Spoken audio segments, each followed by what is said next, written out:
Hello मेरे प्यारे बच्चों। तो एक शानदार लेक्चर के साथ हम दोबारा आ गए हैं आपके सामने। आज का जो चैप्टर है chemical bonding and molecular structure one shot. Believe me, बहुत क्रेजी होने वाला है। इस लेक्चर को देखने के बाद आपके सारे क्वेश्चन ऑटोमेटिक सही हो जाएंगे और वैसे भी हम इसके अंदर बहुत सारे क्वेश्चंस भी आपको कराएंगे जो बार बार एग्जाम में आता है। यानी ये लेक्चर ऑल इन वन होने वाला है, बहुत गजब होने वाला है। और मैं बोलूंगा नहीं, मैं करके दिखाऊंगा। मैं बोलूंगा नहीं, मैं करके दिखाऊंगा। तो चैप्टर का नाम है chemical bonding and molecular structure, जो कि वन शॉट है। अब देखो, इस चैप्टर में पहला टॉपिक पता क्या होना चाहिए? पहले देखो, वैसे तो मैं नोट्स आपके लिए बहुत गजब के बना चुका हूं, पर मैं नोट्स तो बाद में आपको रीड कराऊंगा और अच्छे से, लेकिन उससे पहले मैं आपको थोड़ा सा अपने स्टाइल में समझा दूं। सबसे पहला टॉपिक, सबसे शानदार टॉपिक इस चैप्टर में है केमिकल बॉन्ड। कि भाई साहब, ये केमिकल बॉन्ड किसे कहा जाता है? भाई ये केमिकल बॉन्ड किसे कहेंगे, ये बता दो। देखो देखो यार, केमिकल बॉन्ड तो बाद में समझना, पहले बॉन्ड का मतलब समझो कि भाई साहब ये बॉन्ड का मतलब क्या होता है। तो ये ना, मैं आपको एक सिंपल एग्जांपल समझाता हूं। मान लो ये आप हो, आप, ये आप हो और ये है आपकी वाइफ, या ये मैं हूं, या मेरी वाइफ है। तो एक है हस्बैंड, एक है हस्बैंड और एक है वाइफ। थोड़ा वाइफ का मैं डायग्राम बढ़िया से बना दूं। हाँ, तो एक हस्बैंड है और एक वाइफ है, और हम कहते हैं यार इनका ना बॉन्ड बड़ा अच्छा है, यार इनके बीच का बॉन्ड बड़ा अच्छा है, बहुत बढ़िया बॉन्ड है। ओहो हो।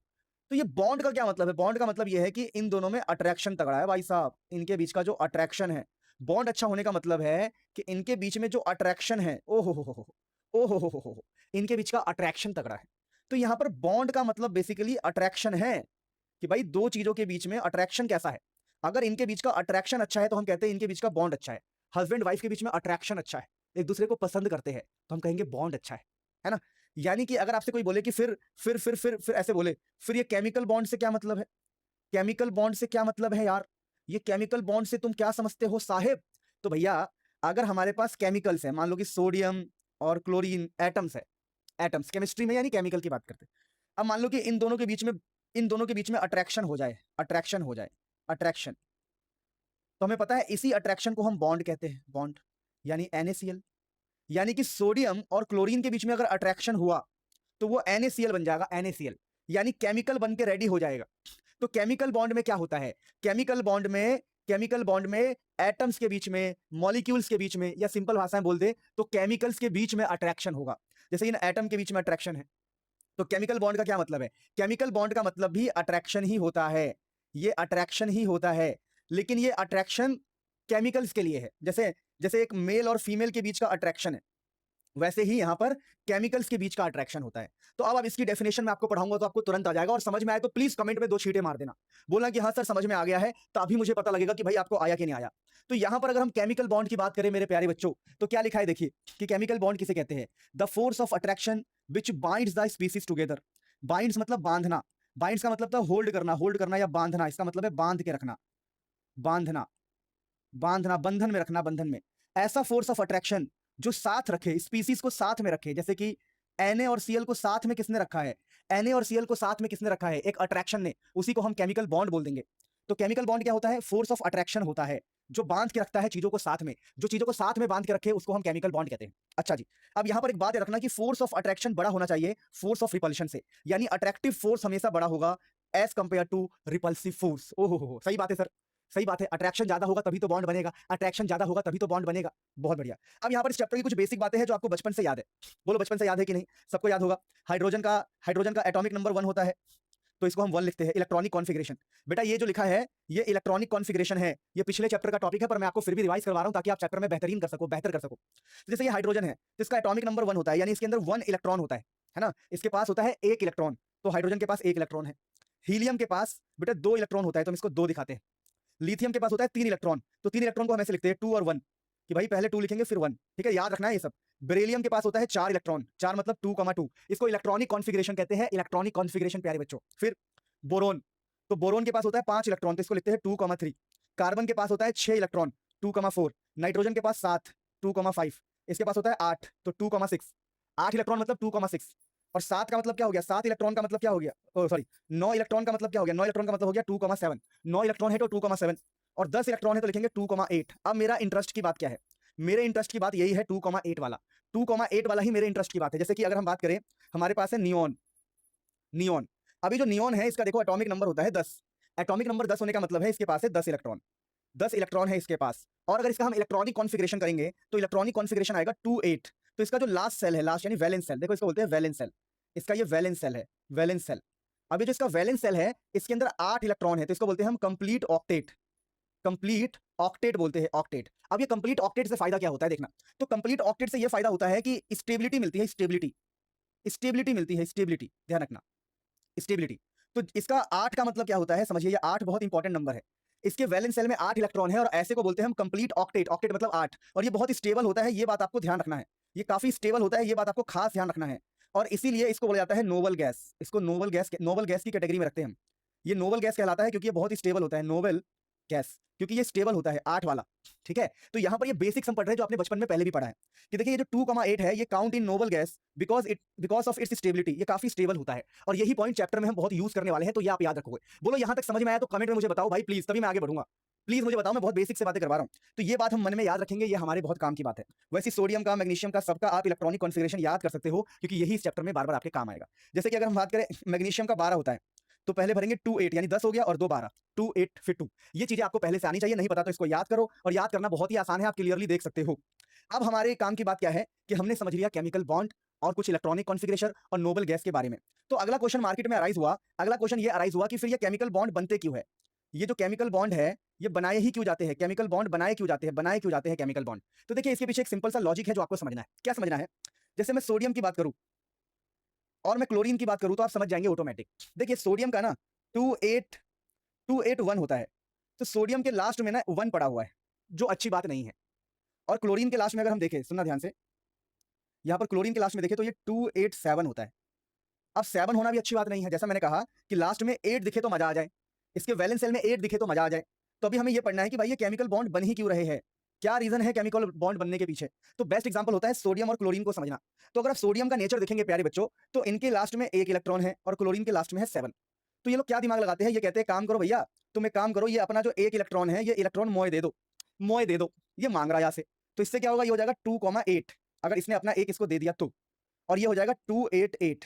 अब इससे क्या होगा, इससे ये होगा कि ये हो जाएगा स्टेबल, क्योंकि इसके लास्ट में अब 8 है, क्योंकि यहां से 1 जा चुका, ये जो 1 है यहां से जा चुका, तो ये तो स्टेबल हो गया। और जब 1 यहां चला गया तो ये क्या हो गया बताओ, 7 से 8, ये भी स्टेबल हो गया, ये भी स्टेबल हो गया। तो अब हम कहेंगे देखो ऐसा हुआ है, स्टेबिलिटी पाने के लिए, स्टेबिलिटी पाने के लिए सोडियम और क्लोरीन ने क्या किया, आगे समझेंगे। तो स्टेबिलिटी पाने के लिए सोडियम और क्लोरीन ने समझौता किया और लेन देन का रिश्ता हुआ इनके बीच में, लेन देन का रिश्ता, लेन देन का रिश्ता, लेन देन का रिश्ता हुआ, रिश्ता, रिश्ता समझते हो, रिलेशन, इसी को हम बॉन्ड कह देते हैं, बॉन्ड। अच्छा जी, यानी कोई आपसे पूछे केमिकल बॉन्ड क्यों बन रहा है, तो आप कहोगे देखो जी स्टेबिलिटी रीजन है। जैसे कि भैया इस सोडियम ने क्या किया, अपना इलेक्ट्रॉन इसको दे दिया ताकि ये बन जाए 2,8 मतलब स्टेबल बन जाए, और इसने इलेक्ट्रॉन लेने के बाद खुद को क्या बना लिया 288, और लास्ट में इसके भी 8 आ गया, ये भी स्टेबल हो गया। यानी जो भी केमिकल बॉन्ड बन रहा है उसके पीछे रीजन स्टेबिलिटी है। समझ में आ गया तो कमेंट कर दो, समझ में आ गया तो कमेंट कर दो भैया, हाँ जुड़वाओगे क्या, समझ में आ गया तो मुझे भी तो पता होना चाहिए कि मेरे बच्चों को समझ में आ रहा। यानी केमिकल बॉन्ड के पीछे रीजन क्या है, स्टेबिलिटी। यानी कोई आपसे पूछे सीबी के पीछे रीजन क्या है, तो भैया सबको स्टेबिलिटी चाहिए। मान लो आप शादी करोगे, क्यों करोगे, ताकि स्टेबिलिटी आ जाए लाइफ में, लाइफ में स्टेबिलिटी आ जाए, काम थोड़ा आसान हो जाए, मिल बांट के काम करो, कुछ चीजों में मजा है, इसीलिए तो करोगे। तो कुल मिला के भैया कोई भी रिश्ता बन रहा है, कोई भी केमिकल बॉन्ड बन रहा है, तो उसके पीछे रीजन स्टेबिलिटी होता है। अच्छा, तो यहां पर यही बातें लुईस साहब ने एक्सप्लेन करी थी। तो अभी हम देखेंगे लुईस कॉन्सेप्ट। तो लुईस कॉन्सेप्ट कहता है भैया कोई भी केमिकल बॉन्ड बन रहा है तो वो ऑक्टेट कंप्लीट करने के लिए बनेगा, टू कंप्लीट ऑक्टेट, कि भैया हमें ऑक्टेट कंप्लीट करना है। अच्छा जी, अब ये ऑक्टेट कैसे कैसे कंप्लीट हो सकता है, यानी हमें कंप्लीट करना है ऑक्टेट, ये लुईस साहब कह रहे हैं।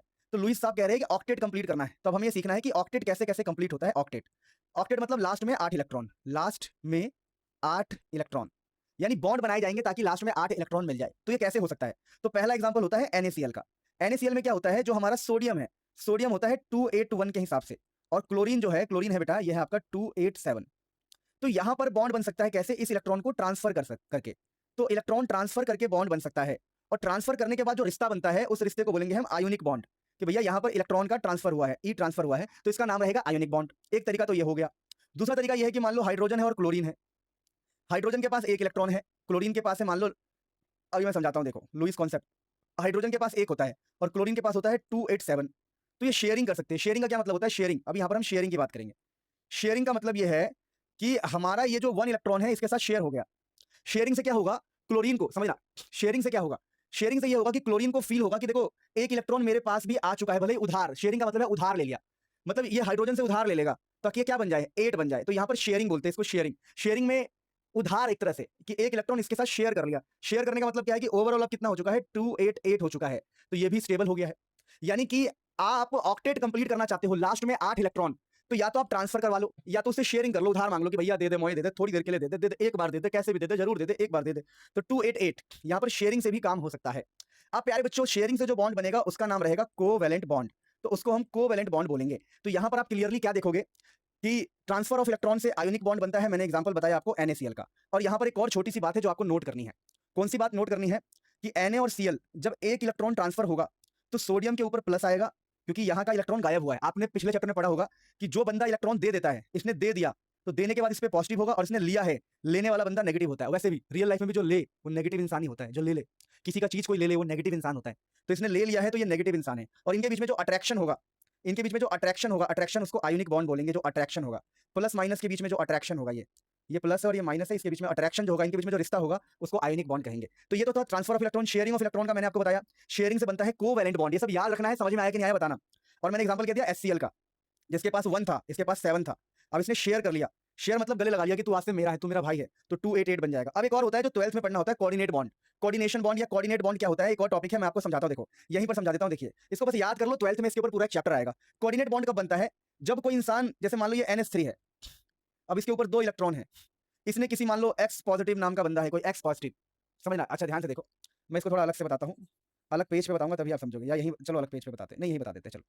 इसमें क्या होता है, मान लो कि भाई कोई NH3 नाम का बंदा है जिसके पास इलेक्ट्रॉन के पेयर पड़े हुए हैं, इसको हम बोलते हैं इलेक्ट्रॉन पेयर। इसके सर पे इलेक्ट्रॉन पेयर, बहुत पैसा है।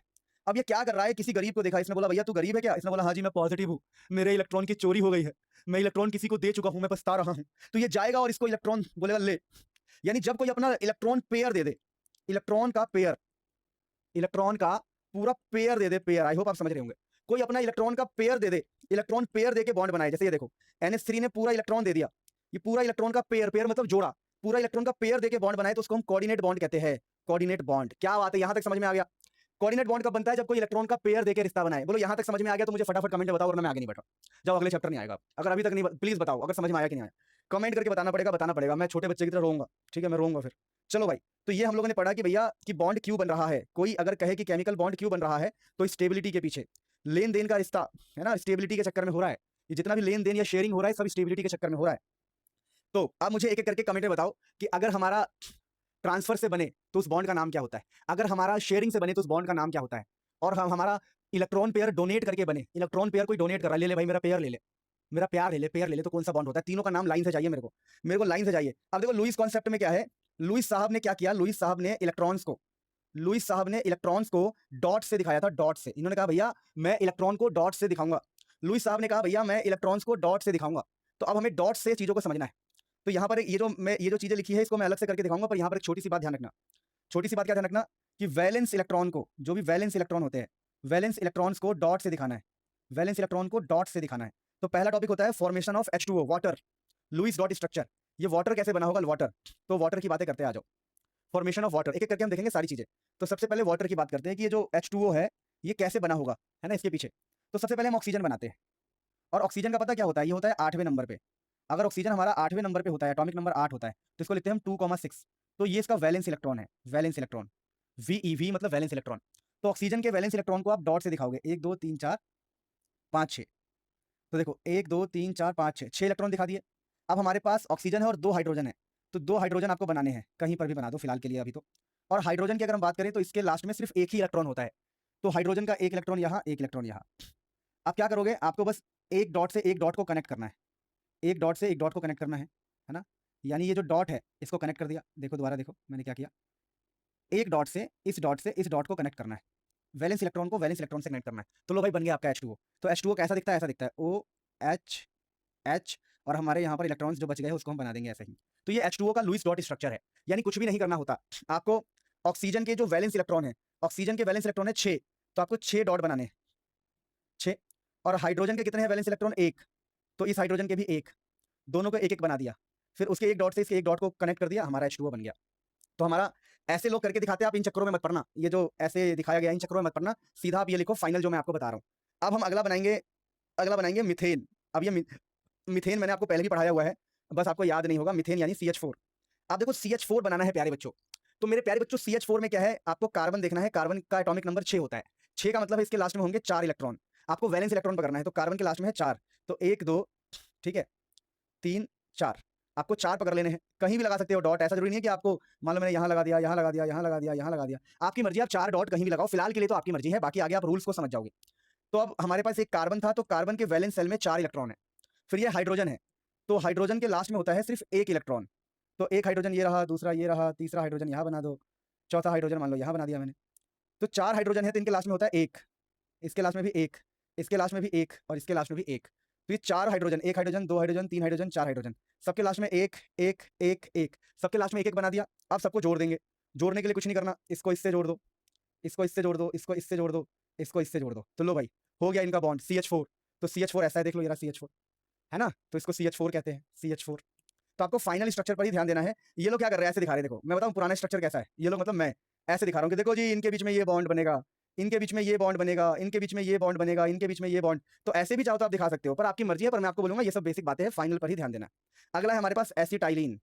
एसिटाइलिन क्या होता है, एसिटाइलिन होता है हमारे पास CH ट्रिपल बॉन्ड CH। तो इसका कैसे बनाएंगे, तो बड़ा आसान, कार्बन के वैलेंस शेल में कितना होता है, कार्बन का एटॉमिक नंबर 6 4 होता है, तो एक कार्बन, ये दूसरा कार्बन, इसके लास्ट में 4 बना दो, 1 2 3 4, 1 2 3 4, मतलब इस कार्बन के भी 4 होंगे और इस कार्बन के भी 4 होंगे, 2 कार्बन है ना यहाँ पर, देखो एक कार्बन का ये होगा, दूसरे कार्बन भी तो है, दूसरा कार्बन के भी लास्ट में 4 ही होगा, तो 2 कार्बन है, दोनों के लास्ट में 4 होंगे।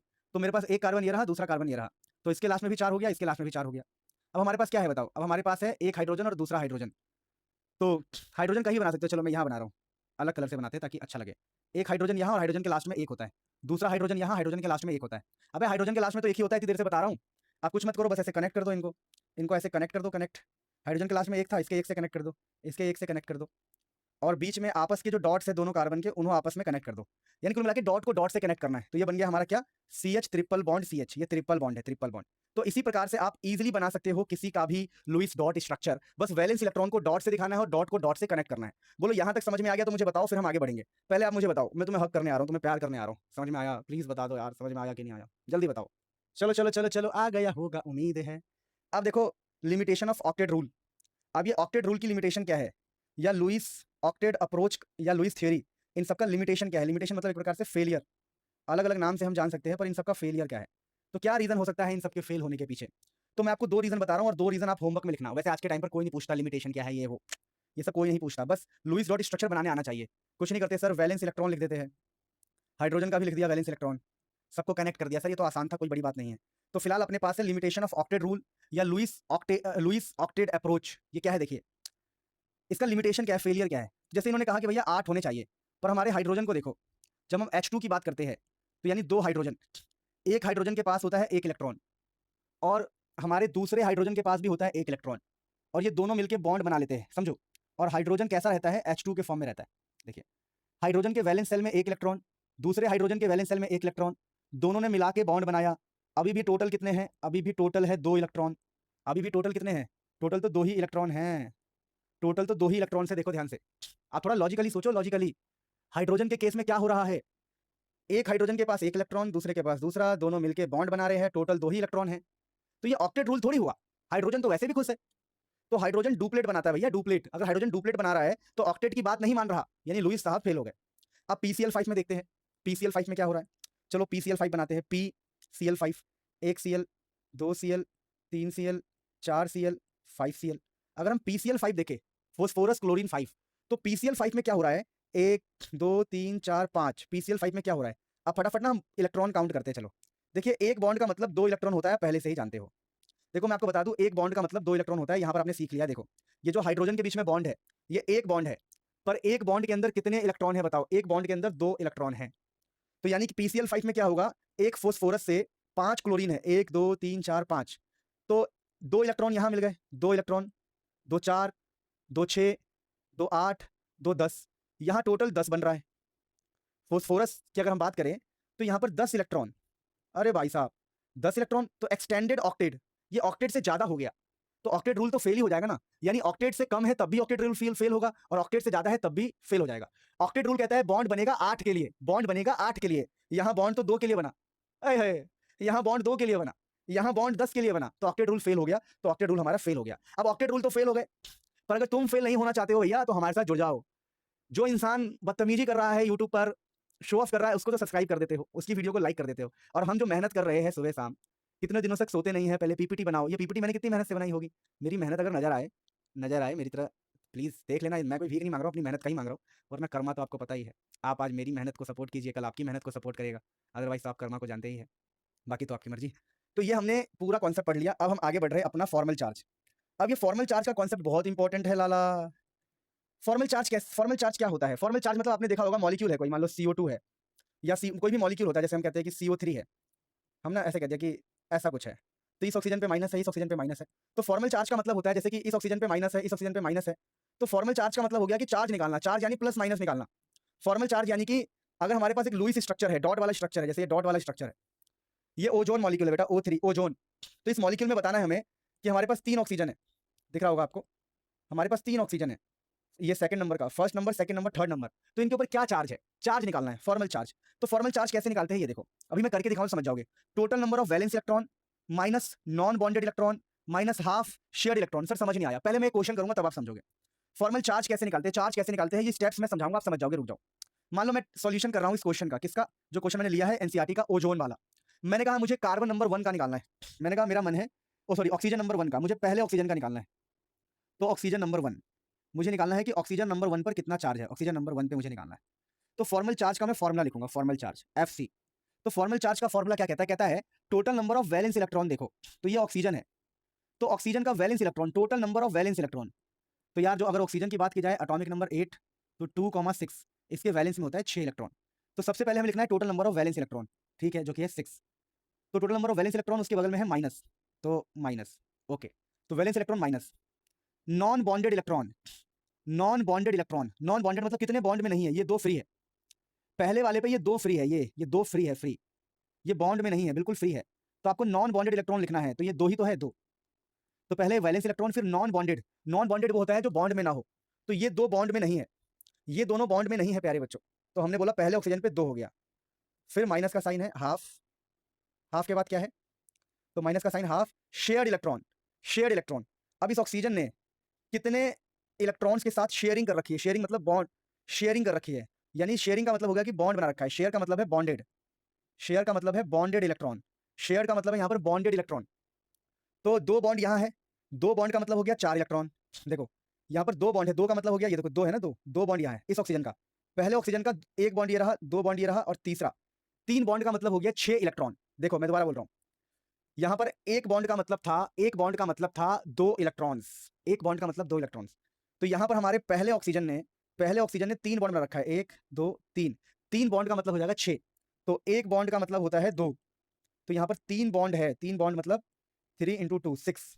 अबे यार, 1 बॉन्ड में 2 है, तो 3 बॉन्ड में कितने होंगे? 6। तो यहाँ पर 6 आएगा। और इसको हम सॉल्व करेंगे तो कितना आएगा, देखते हैं। 6 माइनस 2 माइनस 3, यानी कि 6 माइनस 5, जो कि हो जाएगा प्लस का 1। सॉल्व करना है इसको, ये देखो। आप कई लोग बोलेंगे हमें सॉल्व करना नहीं आता है मास्टर साहब, हमें सॉल्व करना नहीं आता है। देखो 6 माइनस 2 और ये 3 माइनस 3, तो 6 माइनस 5 गए, तो प्लस का 1, यानी इस वाले पर प्लस 1 है, प्लस 1। यानी पहले वाले पर हमने चार्ज निकाल लिया, पहले ऑक्सीजन पे प्लस 1 है। अब मैं आपके लिए बस दूसरे ऑक्सीजन पे निकालूंगा, और तीसरा आपको खुद में करना है, होमवर्क दूंगा। चलिए अब हम निकालते हैं दूसरे ऑक्सीजन पे, ऑक्सीजन नंबर 2 पे, या 3 पे निकालें, चलो 3 पे। ऑक्सीजन नंबर 3 पर हम चार्ज निकालेंगे, फॉर्मल चार्ज।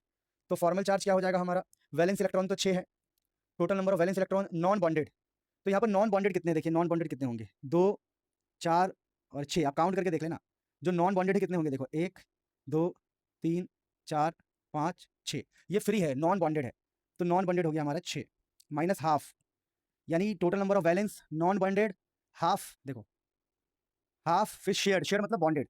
तो तीसरे वाले का बॉन्डेड कितना है? बॉन्डेड है सिर्फ 1। 1 बॉन्ड का मतलब हो गया 2 इलेक्ट्रॉन, 1 बॉन्ड का मतलब हो गया 2 इलेक्ट्रॉन। तो 6 माइनस 6 माइनस 1, तो 6 माइनस 7, 6 माइनस 7, है ये तो कट गया। इसका आंसर निकालोगे कितना आएगा, देखना, इसका आंसर आएगा -1।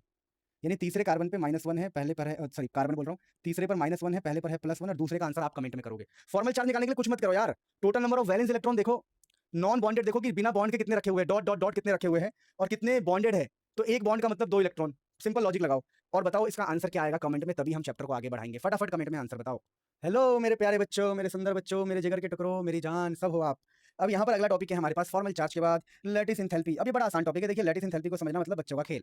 अब ये आसान टॉपिक कैसे है समझिए, देखिए इसके लिए मैंने आपको एक कहानी समझाता हूँ, उस कहानी के बाद आपको ये टॉपिक समझ में आ जाएगा। मान लो हमारे पास एक लैटिस है, क्रिस्टल लैटिस पूरा नाम लिखते हैं, चलो। हमारे पास एक क्रिस्टल लैटिस है, क्रिस्टल लैटिस। जैसे ये मान लो ए और बी का एक लैटिस है। लैटिस का मतलब है कि ए प्लस और बी माइनस। ये एक आयोनिक लैटिस है। लैटिस, लैटिस मतलब कि जो जैसे नमक है, नमक NaCl, तो NaCl का क्रिस्टल जो होगा उसको बोलेंगे हम क्रिस्टल लैटिस। नमक का जो क्रिस्टल्स होंगे, नमक का क्रिस्टल मतलब नमक के जो व्हाइट व्हाइट टुकड़े होते हैं, छोटे छोटे टुकड़े नमक के क्रिस्टल्स, तो ये क्रिस्टल है, क्रिस्टल लैटिस। अब मेरा मन किया कि मैं जो क्रिस्टल लैटिस बना रहा हूँ, सपोज करो मैंने नमक का ही एग्जांपल लिया है तो नमक से ही पढ़ेंगे हम। मान लो मेरे पास क्रिस्टल लैटिस है NaCl, प्लस और माइनस इनके बीच में एक अट्रैक्शन है, एक फोर्स है। मेरा मन किया कि मैं इसको तोड़ना चाहता हूँ, डिस्ट्रॉय, मैं इसे ब्रेक करना चाहता हूँ, ब्रेक। तो जब मैं इसको ब्रेक करना चाहूंगा तो मुझे क्या लगानी पड़ेगी? मुझे लगानी पड़ेगी एनर्जी, मुझे एनर्जी लगानी पड़ेगी। इसको तोड़ने के लिए मुझे एनर्जी लगाना पड़ेगा, इसे तोड़ने के लिए मुझे एनर्जी लगाना पड़ेगा। तो ध्यान रखना कि लैटिस एंथैल्पी उसी को कहते हैं। क्या होता है लैटिस एंथैल्पी? थोड़ा पढ़ो। लिखा है amount of energy required to break 1 mole of crystal lattice. Amount of energy required to break, कितना एनर्जी लगाना पड़ेगा ब्रेक करने के लिए 1 मोल क्रिस्टल लैटिस को। जैसे ये क्रिस्टल लैटिस है, ये 1 मोल है, तो इसको ब्रेक करने के लिए जो एनर्जी लगानी पड़ेगी उसी को हम लैटिस एंथैल्पी कहते हैं। अब देखिए लैटिस एंथैल्पी किस बात पर डिपेंड करता है? तो लैटिस एंथैल्पी डिपेंड करेगा फोर्स ऑफ अट्रैक्शन पे, या सिंपली भाषा में कहे तो चार्ज पे। कैसे? मैं आपको समझाता हूं, देखो प्लीज यहाँ पे आप थोड़ा सा दिमाग लगाइए। मान लीजिए किसी के बीच में कोई एक्स और वाई है, इनके बीच में फोर्स बहुत ज्यादा है। अगर फोर्स बहुत ज्यादा है, फोर्स बहुत ज्यादा है, इनका फोर्स ऑफ अट्रैक्शन बहुत ज्यादा है, तो आपको लगता नहीं है कि मुझे एनर्जी भी ज्यादा लगानी पड़ेगी? तो मुझे एनर्जी ज्यादा लगाना पड़ेगा। एनर्जी क्या लगाना पड़ेगा? ज्यादा। यानी कि जो लैटिस एंथैल्पी है वो डायरेक्टली डिपेंड करेगा फोर्स ऑफ अट्रैक्शन पे। अगर कोई मजबूत है तो ज्यादा एनर्जी लगानी पड़ेगी। अच्छा, दूसरा चार्ज पे कैसे डिपेंड करेगा? देखो, अगर मैं कहता हूं कि एक्स और वाई के बीच में चार्ज ऐसा है +3 -3, ओ माई गॉड, तो इस चार्ज की वजह से ना फोर्स बढ़ जाता है। More the charge more is force. तो अगर चार्ज ज्यादा होगा तो फोर्स ज्यादा होगा, चार्ज ज्यादा तो फोर्स ज्यादा, और फोर्स ज्यादा तो आपको पता ही है कि एनर्जी भी ज्यादा ही लगानी पड़ेगी। फोर्स ज्यादा तो एनर्जी भी ज्यादा लगानी पड़ेगी। देखो सिंपल सी बात है, चार्ज ज्यादा होने से फोर्स ज्यादा होगा, चार्ज ज्यादा होने से फोर्स ज्यादा होगा, और फोर्स ज्यादा होगा तो हमें ज्यादा एनर्जी लगानी पड़ेगी। तो lattice enthalpy force of attraction या चार्ज पे डिपेंड करेगा। और दूसरा साइज ऑफ आयन के इनवर्सली प्रोपोर्शनल। कैसे? हम ऐसा मानते हैं बेटा, ये हमारा मानना है कि अगर किसी का साइज बड़ा है, अगर किसी का साइज बड़ा है ना, समझना, अगर साइज आयन का बड़ा है, जो बड़े आयन्स होंगे, अगर आयन का साइज बड़ा है तो इनके बीच में फोर्स जो है ना, फोर्स वो कम माना जाता है। तो समझो साइज बड़ा होने से क्या होता है, मैं एक एक करके चलो आगे बता देता हूँ। अगर हम मानते हैं कि साइज बड़ा है, तो साइज बड़ा होने से फोर्स घट जाता है, और फोर्स घट जाने से एनर्जी भी घट जाएगी, मतलब एनर्जी लगानी जो है वो कम लगानी पड़ेगी। अगर फोर्स कम है तो एनर्जी भी कम लगानी पड़ेगी हमें। तो ध्यान रखना, अगर किसी की साइज बढ़ जाए, ये रहा नीचे जो लिखा हुआ है, साइज ऑफ आयन बढ़ जाए तो लैटिस एंथैल्पी कम होगा, क्योंकि ये इनवर्सली प्रोपोर्शनल है। साइज बढ़ जाने से लैटिस एंथैल्पी कम हो जाता है। इसको ध्यान से देखना, ये इनवर्सली है। देखो, साइज बढ़ने से लैटिस एंथैल्पी कम हो गया, साइज बढ़ने से लैटिस एंथैल्पी कम हो गया। यानी कि साइज अट्रैक्शन, जो लैटिस एंथैल्पी है वो अट्रैक्शन पे ज्यादा डिपेंड करता है। साइज वाला फैक्टर आप टेंशन मत लो, आप फोर्स वाले से ही ध्यान दो, टेंशन मत लो। बस याद रखो कि अगर आयन का साइज बड़ा होगा तो फोर्स कम होगा, फोर्स कम होगा तो एनर्जी कम होगी। साइज बड़ा नहीं होना चाहिए, साइज बड़ा होने से एनर्जी कम हो जाती है, यानी साइज बढ़ने से लैटिस एंथैल्पी कम हो जाएगी। ये रिलेशन आप याद रखेंगे, इनवर्स रिलेशन। तो लैटिस एंथैल्पी डायरेक्टली किस पे डिपेंड करता है? डायरेक्टली डिपेंड करता है फोर्स ऑफ अट्रैक्शन पे या फिर चार्ज पे। तो देखो यहाँ पर इसका सबसे ज्यादा है, फिर 2 वाले का उससे कम, और सबसे कम है 1 वाले का। यानी लैटिस एंथैल्पी सबसे ज्यादा किसका है? जिसमें चार्ज ज्यादा है, चार्ज +3 -3। क्यों? क्योंकि चार्ज बढ़ने से फोर्स बढ़ गया, और फोर्स बढ़ने से इसका एनर्जी बढ़ जाएगा। यानी कि अगर चार्ज बढ़ गया है तो इसका फोर्स बहुत ज्यादा है, फोर्स ज्यादा है तो ज्यादा एनर्जी लगानी पड़ेगी, तो इसकी हाई एनर्जी है। जिस पे चार्ज ज्यादा है उसकी हाई एनर्जी है। तो ये था लैटिस एंथैल्पी का कॉन्सेप्ट। समझ में आ गया तो प्लीज मुझे बताओ, तभी हम आगे बढ़ेंगे। समझ में आ गया? बहुत बढ़िया, बहुत बढ़िया, बहुत बढ़िया। चलो, तो लैटिस एंथैल्पी भी हमने समझ लिया। अब हमें समझना है सबसे इंपॉर्टेंट टॉपिक। ये बहुत इंपॉर्टेंट टॉपिक है जिसको हम बोलते हैं डाइपोल मोमेंट। अब देखिए डाइपोल मोमेंट ना फिजिक्स का टॉपिक है। ये अगर फिजिक्स पॉइंट ऑफ व्यू से देखें तो मैं आपको बताता हूँ। देखिए, जैसे एक माइनस चार्ज होता है और एक प्लस चार्ज होता है, समझना, फिजिक्स पॉइंट ऑफ व्यू से मैं आपको बताने की कोशिश कर रहा हूँ। फिजिक्स में ऐसे पढ़ाते हैं कि मान लो आपके पास एक वैसे आपको बाद में पता लगेगा, चार्ज को क्यू बोला जाता है, क्यू फॉर चार्ज होता है बाद में। चलो, एक माइनस चार्ज और एक प्लस चार्ज है, तो इनके बीच का कुछ ना कुछ डिस्टेंस होगा। मान लो डिस्टेंस है d। तो डाइपोल मोमेंट क्या होता है? मान लो ये वैल्यू है 2 की, ये -2 है और ये +2 है, सपोज करो ये -2 है और ये +2 है। तो अभी मैं डाइपोल मोमेंट समझा रहा हूँ आपको। ये फिजिक्स का टॉपिक होता है कि मान लो एक आप अभी मत समझना, आप वही समझना जो मैं समझाऊंगा। तो एक माइनस है, एक प्लस क्यू है। तो डाइपोल मोमेंट को देखो, डाइपोल जो मोमेंट है उसका सिंबल होता है ऐसा कुछ, इसको बोलते हैं म्यू। इसको बोलते हैं डाइपोल मोमेंट। ये जो म्यू है, म्यू नाम है, म्यू म्याओ म्यू ऐसे, ये है डाइपोल मोमेंट। डाइपोल, ठीक है, डाइपोल मोमेंट। तो ये जो डाइपोल मोमेंट है प्यारे बच्चों, इसको कैसे डिफाइन किया गया है ये समझिएगा। तो बोला गया है जो डाइपोल मोमेंट अगर आपको निकालना है, अगर ये डाइपोल मोमेंट निकालना है तो कुछ मत करो, जो भी चार्ज की वैल्यू है, मान लो चार्ज की वैल्यू है 2, चार्ज की वैल्यू 2 है, सिर्फ वैल्यू लेनी है, साइन नहीं लेनी। चार्ज की वैल्यू 2 को डिस्टेंस से मल्टीप्लाई कर दो। डिस्टेंस कितना है? d। तो डिस्टेंस से मल्टीप्लाई कर दो, बस आ गया डाइपोल मोमेंट।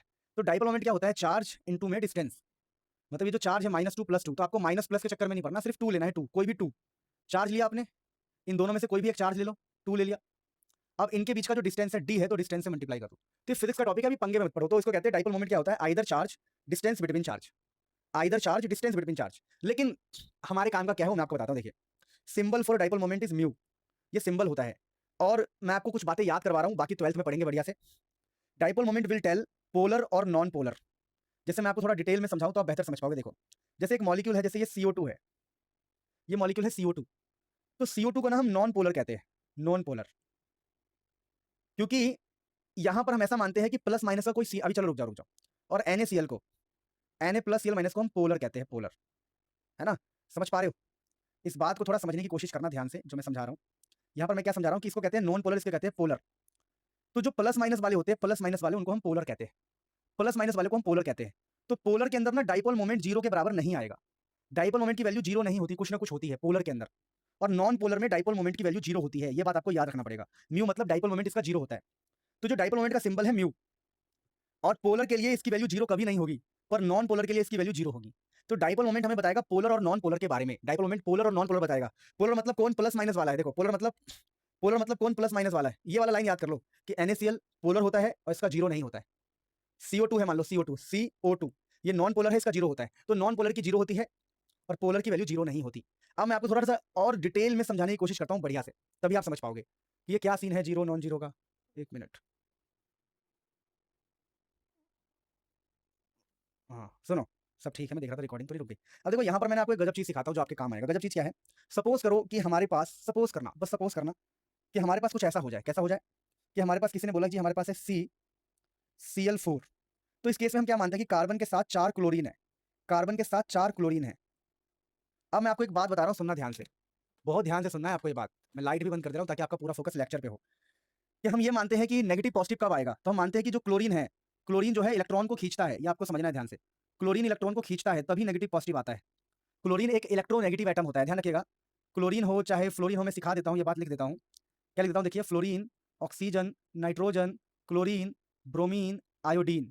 ऐसे याद कर लो कि फोन किया तो कल बाहर आई। ये सब इलेक्ट्रॉन खींचने वाले होते हैं, इलेक्ट्रॉन खींचने वाले, इनका काम है इलेक्ट्रॉन खींचना। ये इलेक्ट्रॉन खींचने वाले एटम्स या एलिमेंट होते हैं। जैसे फ्लोरीन, ऑक्सीजन, नाइट्रोजन, सबसे पावरफुल है फ्लोरीन, फिर ऑक्सीजन, फिर नाइट्रोजन, फिर क्लोरीन, फिर ब्रोमीन और सबसे कम आयोडीन। तो ये सब इलेक्ट्रॉन खींचने वाले बंदे होते हैं। तो यहाँ पर ये क्लोरीन जो है इलेक्ट्रॉन खींचेगा, बिल्कुल बेशर्मी से इलेक्ट्रॉन खींचेगा। और जब ये इलेक्ट्रॉन खींचेगा तो पता है क्या होगा? देखो, इसने इधर खींचा, इसने इधर खींचा, इसने इधर खींचा, इसने इधर खींचा, तो ये सारे कैंसिल आउट हो जाएंगे। और कैंसिल आउट होने की वजह से, कैंसिल आउट हो जाएंगे, cancel out, cancel out, cancel out होने की वजह से हम बोलेंगे इसका डाइपोल मोमेंट जीरो होगा, क्योंकि कैंसिल आउट हो गया। इसने इधर खींचा, इसने इधर खींचा, क्योंकि प्लस माइनस कब आता है? जब कोई खींचे। क्लोरीन खींचना खींचेगा तो ये इधर खींचेगा, प्लस माइनस आएगा ही नहीं। थोड़ा समझो। तो यहाँ पर कैंसिल आउट हो जाएगा, कैंसिल आउट कैसे समझो? देखो, जैसे मैं एग्जांपल लेता हूँ, एक एग्जांपल लेता हूँ, यहाँ पर कोने में देखना, बहुत इंपॉर्टेंट एग्जांपल, HCl है। तो यहाँ पर क्या होगा कि ये जो क्लोरीन है इलेक्ट्रॉन खींचेगा। जब क्लोरीन इलेक्ट्रॉन खींचेगा तो ये नेगेटिव हो जाएगा और ये हो जाएगा प्लस। प्लस हो गया तो हम कहेंगे इसका जो डाइपोल मोमेंट है नॉट जीरो, ये पोलर है, पोलर। हम कहेंगे ये पोलर है, पोलर, क्योंकि यहाँ पर क्लोरीन ने इधर खींच लिया।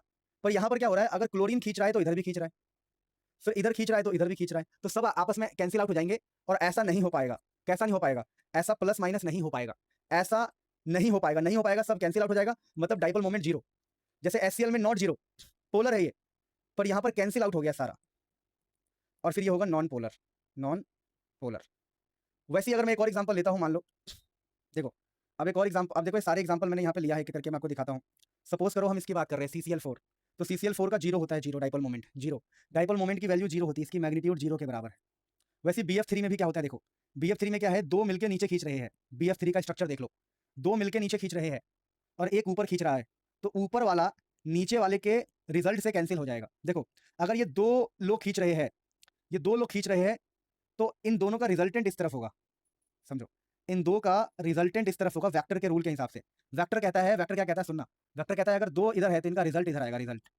तो देखो, इन दोनों का रिजल्ट इधर आएगा, रिजल्ट, ठीक है? तो इन दोनों का रिजल्टेंट इधर आएगा और उस तीसरे वाले से कैंसिल हो जाएगा, मतलब इन दो का रिजल्ट नीचे आएगा बीच में और उस तीसरे ऊपर वाले से कैंसिल हो जाएगा, तो यहाँ भी जीरो होता है डाइपोल मोमेंट।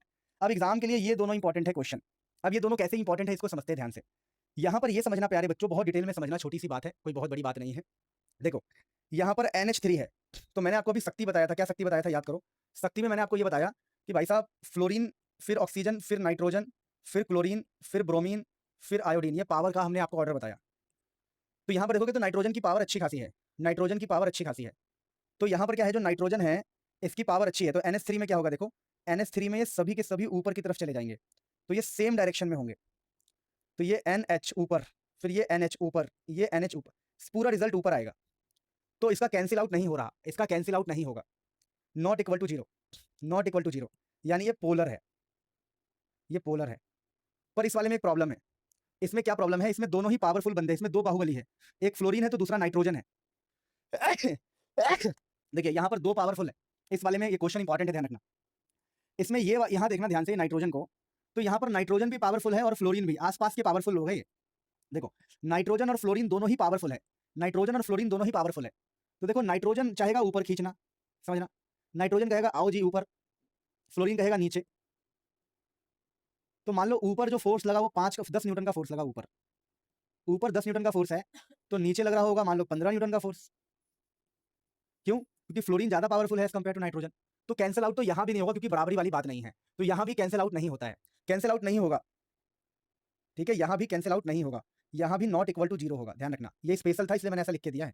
अब जो लेक्चर नहीं पढ़ेगा उसका तो दिक्कत हो जाएगी, बिना लेक्चर पढ़े जो नोट्स पढ़ेगा उसको तो दिक्कत हो जाएगी। तो ये भी नॉट इक्वल टू जीरो है, ध्यान रखिएगा, नॉट इक्वल टू जीरो, कि भाई यहाँ पर ऊपर 10 का फोर्स है, नीचे 15 का, तो ये भी आंसर कितना आएगा, 5 आएगा, मतलब कि जीरो तो नहीं होने वाला।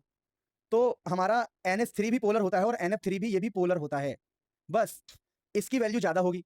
इसकी वैल्यू क्यों ज्यादा होगी, क्योंकि यहाँ पर कोई खींचातानी करने के लिए नहीं है, यहाँ कोई अपोज करने वाला नहीं है, तो इसकी वैल्यू ज्यादा होती है, ठीक है, क्योंकि यहाँ पर तो ऑपोजिशन हो गया ना, अपनी फैमिली के लोग लड़ाई कर रहे हैं, जब अपनी फैमिली के लोग लड़ाई करेंगे तब तो हारेगा ही बंदा।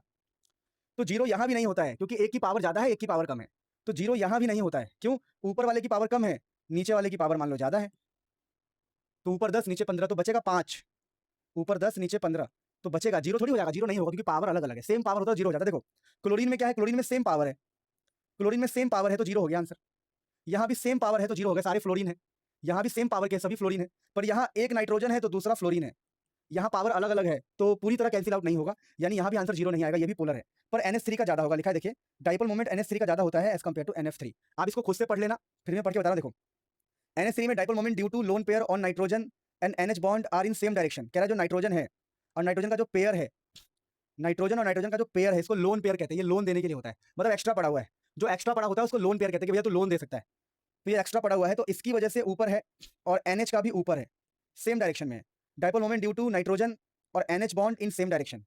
और NF3 में क्या है, NF बॉन्ड का जो है opposite to lone pair nitrogen, nitrogen और लोन पेयर, ध्यान रखना लोन पेयर किसे कहते हैं, जैसे नाइट्रोजन है ना, समझो, अगर नाइट्रोजन है कहीं पर, ये नाइट्रोजन है और इसके ऊपर ये इलेक्ट्रॉन है, तो इसका नाम होता है लोन पेयर, लोन पेयर। तो कह रहा है कि देखो उसमें जो है अपोजिट होगा नाइट्रोजन और लोन पेयर के, कॉसिम पार्शियल कैंसिलेशन, थोड़ा बहुत कैंसिल हो जाता है, NH3 का इसलिए ज्यादा होता है। ये बहुत इंपॉर्टेंट टॉपिक था, समझ में आ गया तो कमेंट करो, तभी हम आगे बढ़ेंगे, बहुत गजब तरीके से पढ़ा रहा हूँ। अब देखो मैं थोड़ा जूम भी कर दिया है, पढ़ो कि NF3 में क्या हो रहा है, NF बॉन्ड, जो N और F बॉन्ड है, ये NF बॉन्ड, ये अपोजिट है, पढ़ना है, रटना नहीं है, पढ़ के समझना है, to the lone pair on nitrogen, nitrogen और लोन पेयर के अपोजिट है वो, है ना, कॉसिंग कैंसिलेशन, थोड़ा बहुत कैंसिल हो जाता है, पार्शियल कैंसिलेशन, थोड़ा बहुत कैंसिल होता है। आई होप आपको समझ में आया हो। सो प्यारे बच्चों, अगला टॉपिक होता है फजान्स रूल।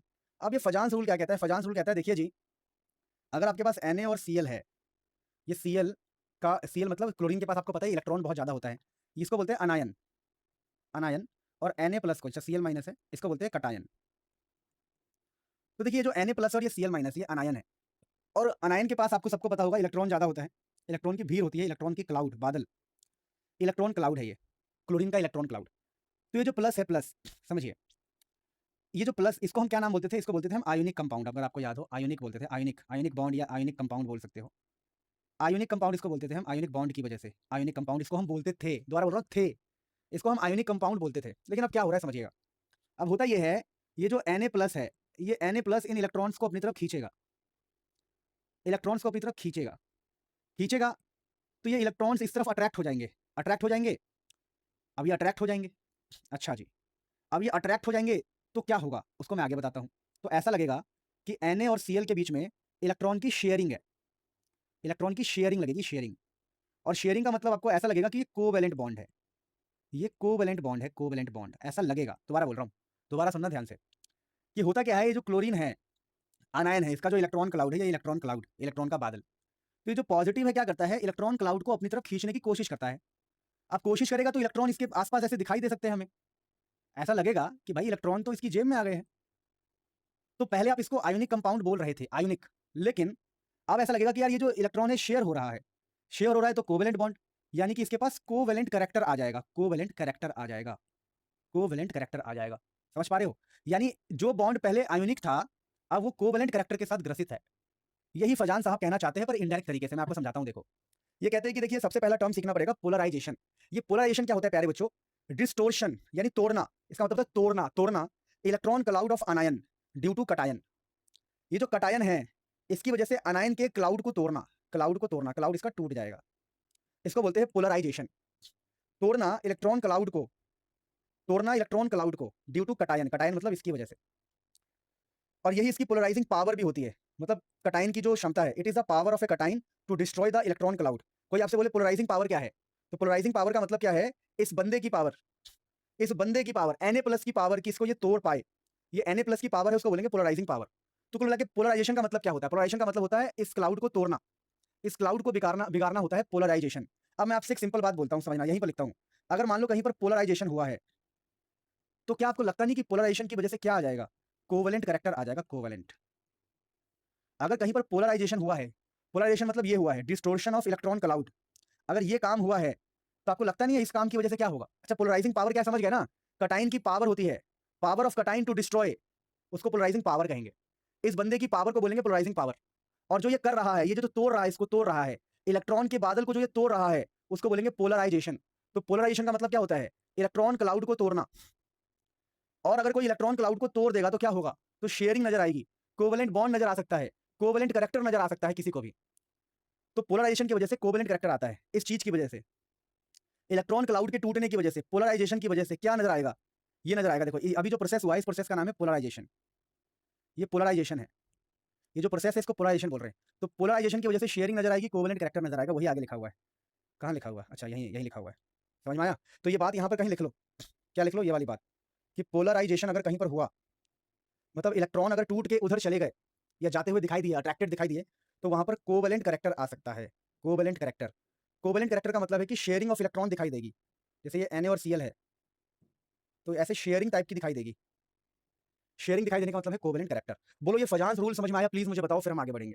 अब मेरे प्यारे बच्चों हमारे पास है वेसिपर थ्योरी। अब ये वेसिपर थ्योरी क्या होता है प्यारे बच्चों? इसको बोलते हैं valence shell electron pair repulsion theory, valence shell electron pair repulsion theory. अब ये क्या होता है समझिएगा, आगे हम रेजोनेंस भी सीखेंगे और बहुत सारी चीजें, भी नोट्स में बहुत कुछ है, बेफिक्र रहो, आप इतना परेशान मत होना, अभी बहुत कुछ है सीखने के लिए, बस आप परेशान मत होना, मैं सारे टॉपिक कवर करूंगा, अभी मैं वो करवा रहा हूं जो आपके लिए इंपॉर्टेंट है। अब फाइनली हम पहुंच चुके हैं बेटा valence shell electron pair repulsion theory. अब ये valence shell electron pair repulsion theory क्या कहता है?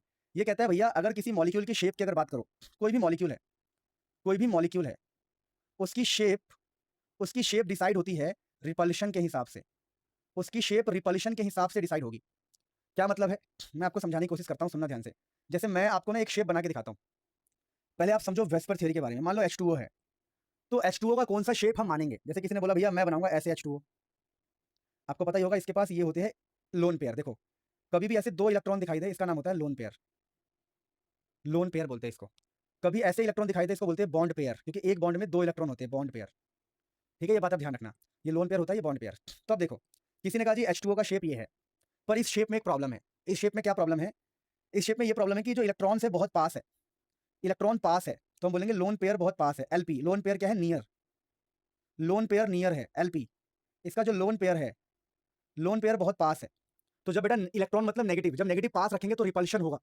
लोन पेयर नियर है तो यहाँ पर रिपल्शन हो सकता है, रिपल्शन, रिपल्शन हो सकता है, रिपल्शन होगा तो अनस्टेबल हो जाएगा, ये अनस्टेबल, क्योंकि यहाँ पर रिपल्शन होगा, अनस्टेबल हो जाएगा, क्योंकि यहाँ पर इलेक्ट्रॉन्स बहुत पास है। तो लोगों ने कहा ठीक है फिर हम इसको नहीं मानेंगे, इसको नहीं मानेंगे। तो अगला आइडिया आया कि काम करो H को ऐसे रखो और इलेक्ट्रॉन पेयर्स को ऐसे रखो। तो अभी मैं थोड़ा इसको ब्रैकेट में रख के दिखाता हूँ कैसा लगेगा। देखो अब हमने क्या किया है, इस पेयर से इस पेयर को काफी दूर रखा है। देखो ये पेयर इस साइड है, ये पेयर इस साइड है, काफी दूर रखा है हमने दोनों को। पहले क्या था, ये यहाँ पर था, ये यहाँ पे था। अच्छा इसको भी टोपा पहना के दिखाता हूँ, ये ऐसे था और अगला वाला ऐसे था, तो ये दोनों बिल्कुल पास थे। अब ये दोनों बिल्कुल दूर है, तो यहाँ पर क्या होगा, रिपल्शन कम होगा, यहाँ पर रिपल्शन कम होगा। और अगर रिपल्शन कम होगा इसका मतलब ये स्टेबल माना जाएगा, स्टेबल। तो यही है valence shell electron pair repulsion theory, VSEPR theory. ये कहता है कि structure will be made like, structure को ऐसे बनाना है, in which less repulsion will show, जिसमें लेस रिपल्शन शो हो। Structure will be made like in which less repulsion भी शो, जिसमें रिपल्शन कम हो। और हमें क्या ध्यान रखना है, हमें ध्यान रखना है छोटी सी बात कि लोन पेयर का रिपल्शन बहुत ज्यादा होता है। ये देखो लोन पेयर का रिपल्शन ज्यादा होता है, तो इसको हम ध्यान रखेंगे बनाते वक्त कि लोन पेयर को दूर रखना है। उससे कम रिपल्शन होता है लोन पेयर और बॉन्ड का, यानी सबसे ज्यादा रिपल्शन होता है इनका, इनका रिपल्शन सबसे ज्यादा होता है, इसको बोलते हैं लोन पेयर तो लोन पेयर को हम दूर रखेंगे। उससे कम रिपल्शन होता है लोन और बॉन्ड का, यानी मान लो ये ओ और ये एच है, तो यहाँ पर ये लोन है लोन, और ये है बॉन्ड बॉन्ड, तो इन दोनों का रिपल्शन थोड़ा कम होता है, इसका और इसका रिपल्शन थोड़ा कम होता है। चलो इधर भी एक एच बना रहा हूँ, तो इसका रिपल्शन थोड़ा कम माना जाता है, यानी बॉन्ड का और लोन का रिपल्शन कम माना जाता है। और बॉन्ड का रिपल्शन सबसे कम है, देखो सबसे कम बॉन्ड का रिपल्शन कम है, यानी बॉन्ड और बॉन्ड को हम पास में रख सकते हैं। यानी कि सुन लो एक और छोटी सी बात, आप दो लोन पेयर को पास में मत रखो, नियर मत रखो।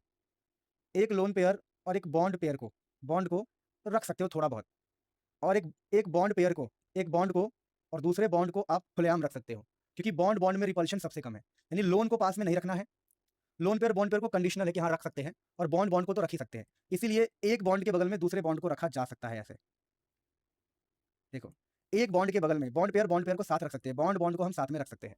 तो ध्यान रखना क्या कह रहा हूं मैं, लोन पेयर का रिपल्शन सबसे ज्यादा होता है, तो इसको दूर रख के हमें स्ट्रक्चर बनाना होता है। अब स्ट्रक्चर बनाने के लिए हमारे पास कुछ ट्रिक है, ट्रिक टू शेप। अब शेप का ट्रिक क्या है, थोड़ा मैं अपने अंदाज में समझाऊंगा, फिर आप पढ़ लोगे तो आपको अच्छा लगेगा। देखिए, आपको पहले काउंटिंग निकालनी होगी, वो काउंटिंग कैसे निकालते हैं वो सीखो ध्यान से।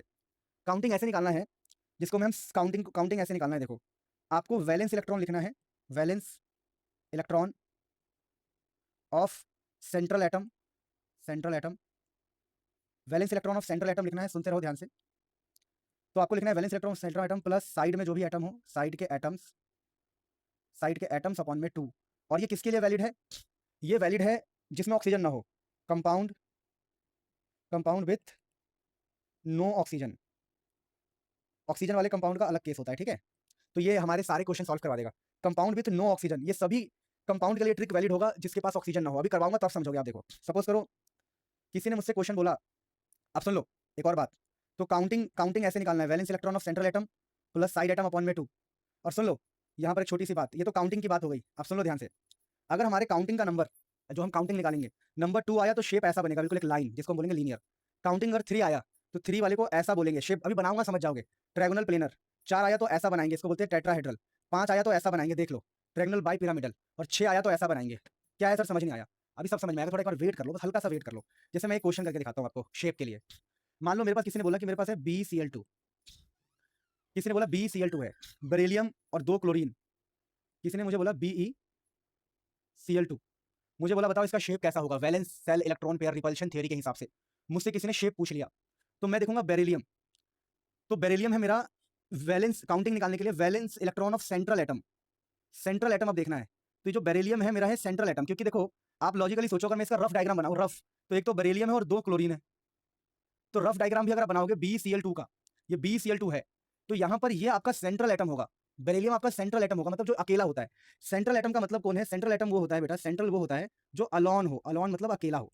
तो यहाँ पर बेरिलियम अकेला है, क्लोरीन तो 2 के साथ है। तो ट्रिक के हिसाब से हमें क्या लेना है, valence electron of central atom, जो सेंटर में एटम है या फिर जो अकेला है उसका वैलेंस इलेक्ट्रॉन। तो मैं काउंटिंग निकाल रहा हूँ, मुझे हमेशा काउंटिंग निकालना है, counting equal to valence electron of central atom. तो बेरिलियम के लास्ट में कितने इलेक्ट्रॉन होते हैं, देखो, hydrogen, helium, lithium, beryllium. Beryllium का एटॉमिक नंबर 4 है, तो इसके लास्ट में होता है 2,2, लास्ट में इसके 2 होता है, मैंने स्टार्टिंग में ही बता दिया था। तो इसका वैलेंस इलेक्ट्रॉन होगा 2, valence electron of alone atom, इसका वैलेंस इलेक्ट्रॉन 2 होगा। तो valence electron of central atom लिख लिया, वैलेंस इलेक्ट्रॉन, प्लस में साइड में जितने भी एटम्स बच जाए, तो साइड में मेरे पास कितने एटम बचेंगे, साइड में 2 क्लोरीन के एटम है, 2 क्लोरीन के एटम है, तो एटम्स की काउंटिंग लिखनी है। और डिवाइड किससे करना है, डिवाइड भी 2 से करना है, तो आपको 2 से डिवाइड करना है। यानी कि यहाँ पर देख लो रूल क्या है, रूल एक बार और मैं आपको पढ़ा दे रहा हूँ, देखना ध्यान से। Valence electron of central alone, जो भी अलोन होता है, इसका तो वैलेंस इलेक्ट्रॉन लिखना है, तो इसका तो वैलेंस इलेक्ट्रॉन लिखा आपने कि भाई बेरिलियम के वैलेंस इलेक्ट्रॉन है 2, तो पहली बार का वैलेंस इलेक्ट्रॉन।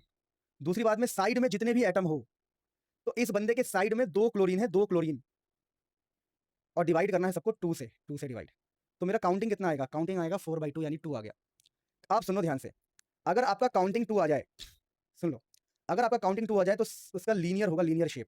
यानी BeCl2 को कैसे बनाया जाएगा, देखो BeCl2 को कैसे बनाया जाएगा, BeCl2 इसको ऐसे बनाया जाएगा, लीनियर, बिल्कुल लीनियर का मतलब क्या हो गया, लीनियर का मतलब होगा एक लाइन में, कि यहाँ पर बी होगा और एक Cl यहाँ और दूसरा Cl यहाँ, तो ये इसका शेप हो गया BCl2 का, लीनियर एक लाइन में बनेगा। देखो बिल्कुल इसका शेप एक लाइन में बनेगा।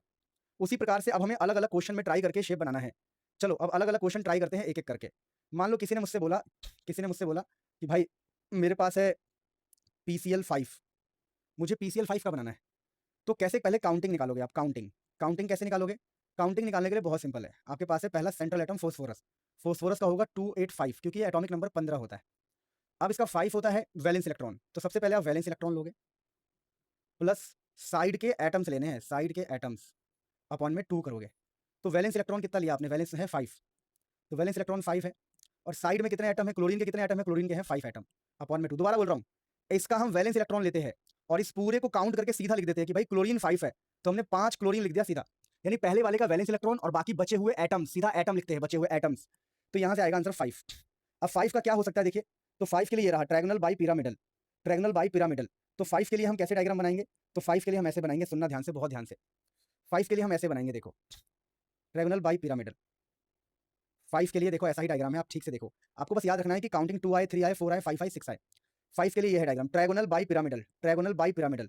तो अपने पास क्या है? अपने पास है PCl5, तो बीच में सेंटर में कौन जाएगा? सेंट्रल एटम, तो बीच में जाएगा अपना फोस्फोरस, और बाकी 1 क्लोरीन, 2 क्लोरीन, 3 क्लोरीन, 4 क्लोरीन और ये 5 क्लोरीन। ये कोने जो है 3 कोने तो ये रहे, है ना, 1 क्लोरीन, 2 क्लोरीन, 3 क्लोरीन, और ऊपर एक 4 1 क्लोरीन और नीचे एक 5 क्लोरीन। ऐसी बेटा सभी क्वेश्चंस के आंसर आपको खुद ही करने हैं, मैंने आपको 2 बताया है और बाकी मैंने सबका आंसर करके दिखाया। देखो BCl2 है ये, सॉरी बी होगा यहाँ पे, यार ये थोड़ा गलत हो गया, इसके लिए माफ़ी चाहता हूँ, मैं इसको ठीक कर देता हूँ। ये गलत हो गया है डायग्राम, उसके लिए माफ़ी चाहता हूँ, आप लोग तो मुझे माफ़ कर ही दोगे। तो BCl2 के लिए, अबे यार, हाँ, ठीक, अब देखो अपने इस पे थे, हाँ, तो ये BCl2 है, BCl2 तो जगह 2 + 2, ये तो मैंने बता दिया। BF3 का खुद बनाना, BF3 का क्या हो जाएगा? 3 + 3/3 और इसका ऐसा आएगा। वैसे सभी का मैंने बता दिया, देखो जितने भी कंपाउंड्स होते हैं खुद ही काउंटिंग निकालना, खुद ही काउंटिंग निकालना, बिना ऑक्सीजन के कंपाउंड से सारे, बिना ऑक्सीजन के। अब देखो यहाँ पर PCl5 के बारे में एक स्पेशल बात बताई गई है कि PCl5 के ये जो बॉन्ड होते हैं इनको हम एक्सियल बॉन्ड बोलते हैं, ध्यान रखना, एक्सियल, ये वाले मैं आपको दिखा भी दे रहा हूँ, जो मैं आपको बता दे रहा हूँ, ये लंबे वाले बॉन्ड, ये जो लाइन वाले हैं, इनको हम एक्सियल बॉन्ड बोलते हैं। वीक होता है और लॉन्ग होता है रिपल्शन की वजह से, रिपल्शन की वजह से वीक और लॉन्ग होता है, ये बात आप ध्यान रखना। यानी ये बॉन्ड इजिली टूट सकते हैं। PCl5 में हमारे 2 क्लोरीन टूट सकते हैं, Cl2 बाहर निकल सकते हैं और बचेगा सिर्फ PCl3, सिर्फ 3 Cl बचेंगे इसके, ठीक है, ये 3 Cl बचेंगे इसके।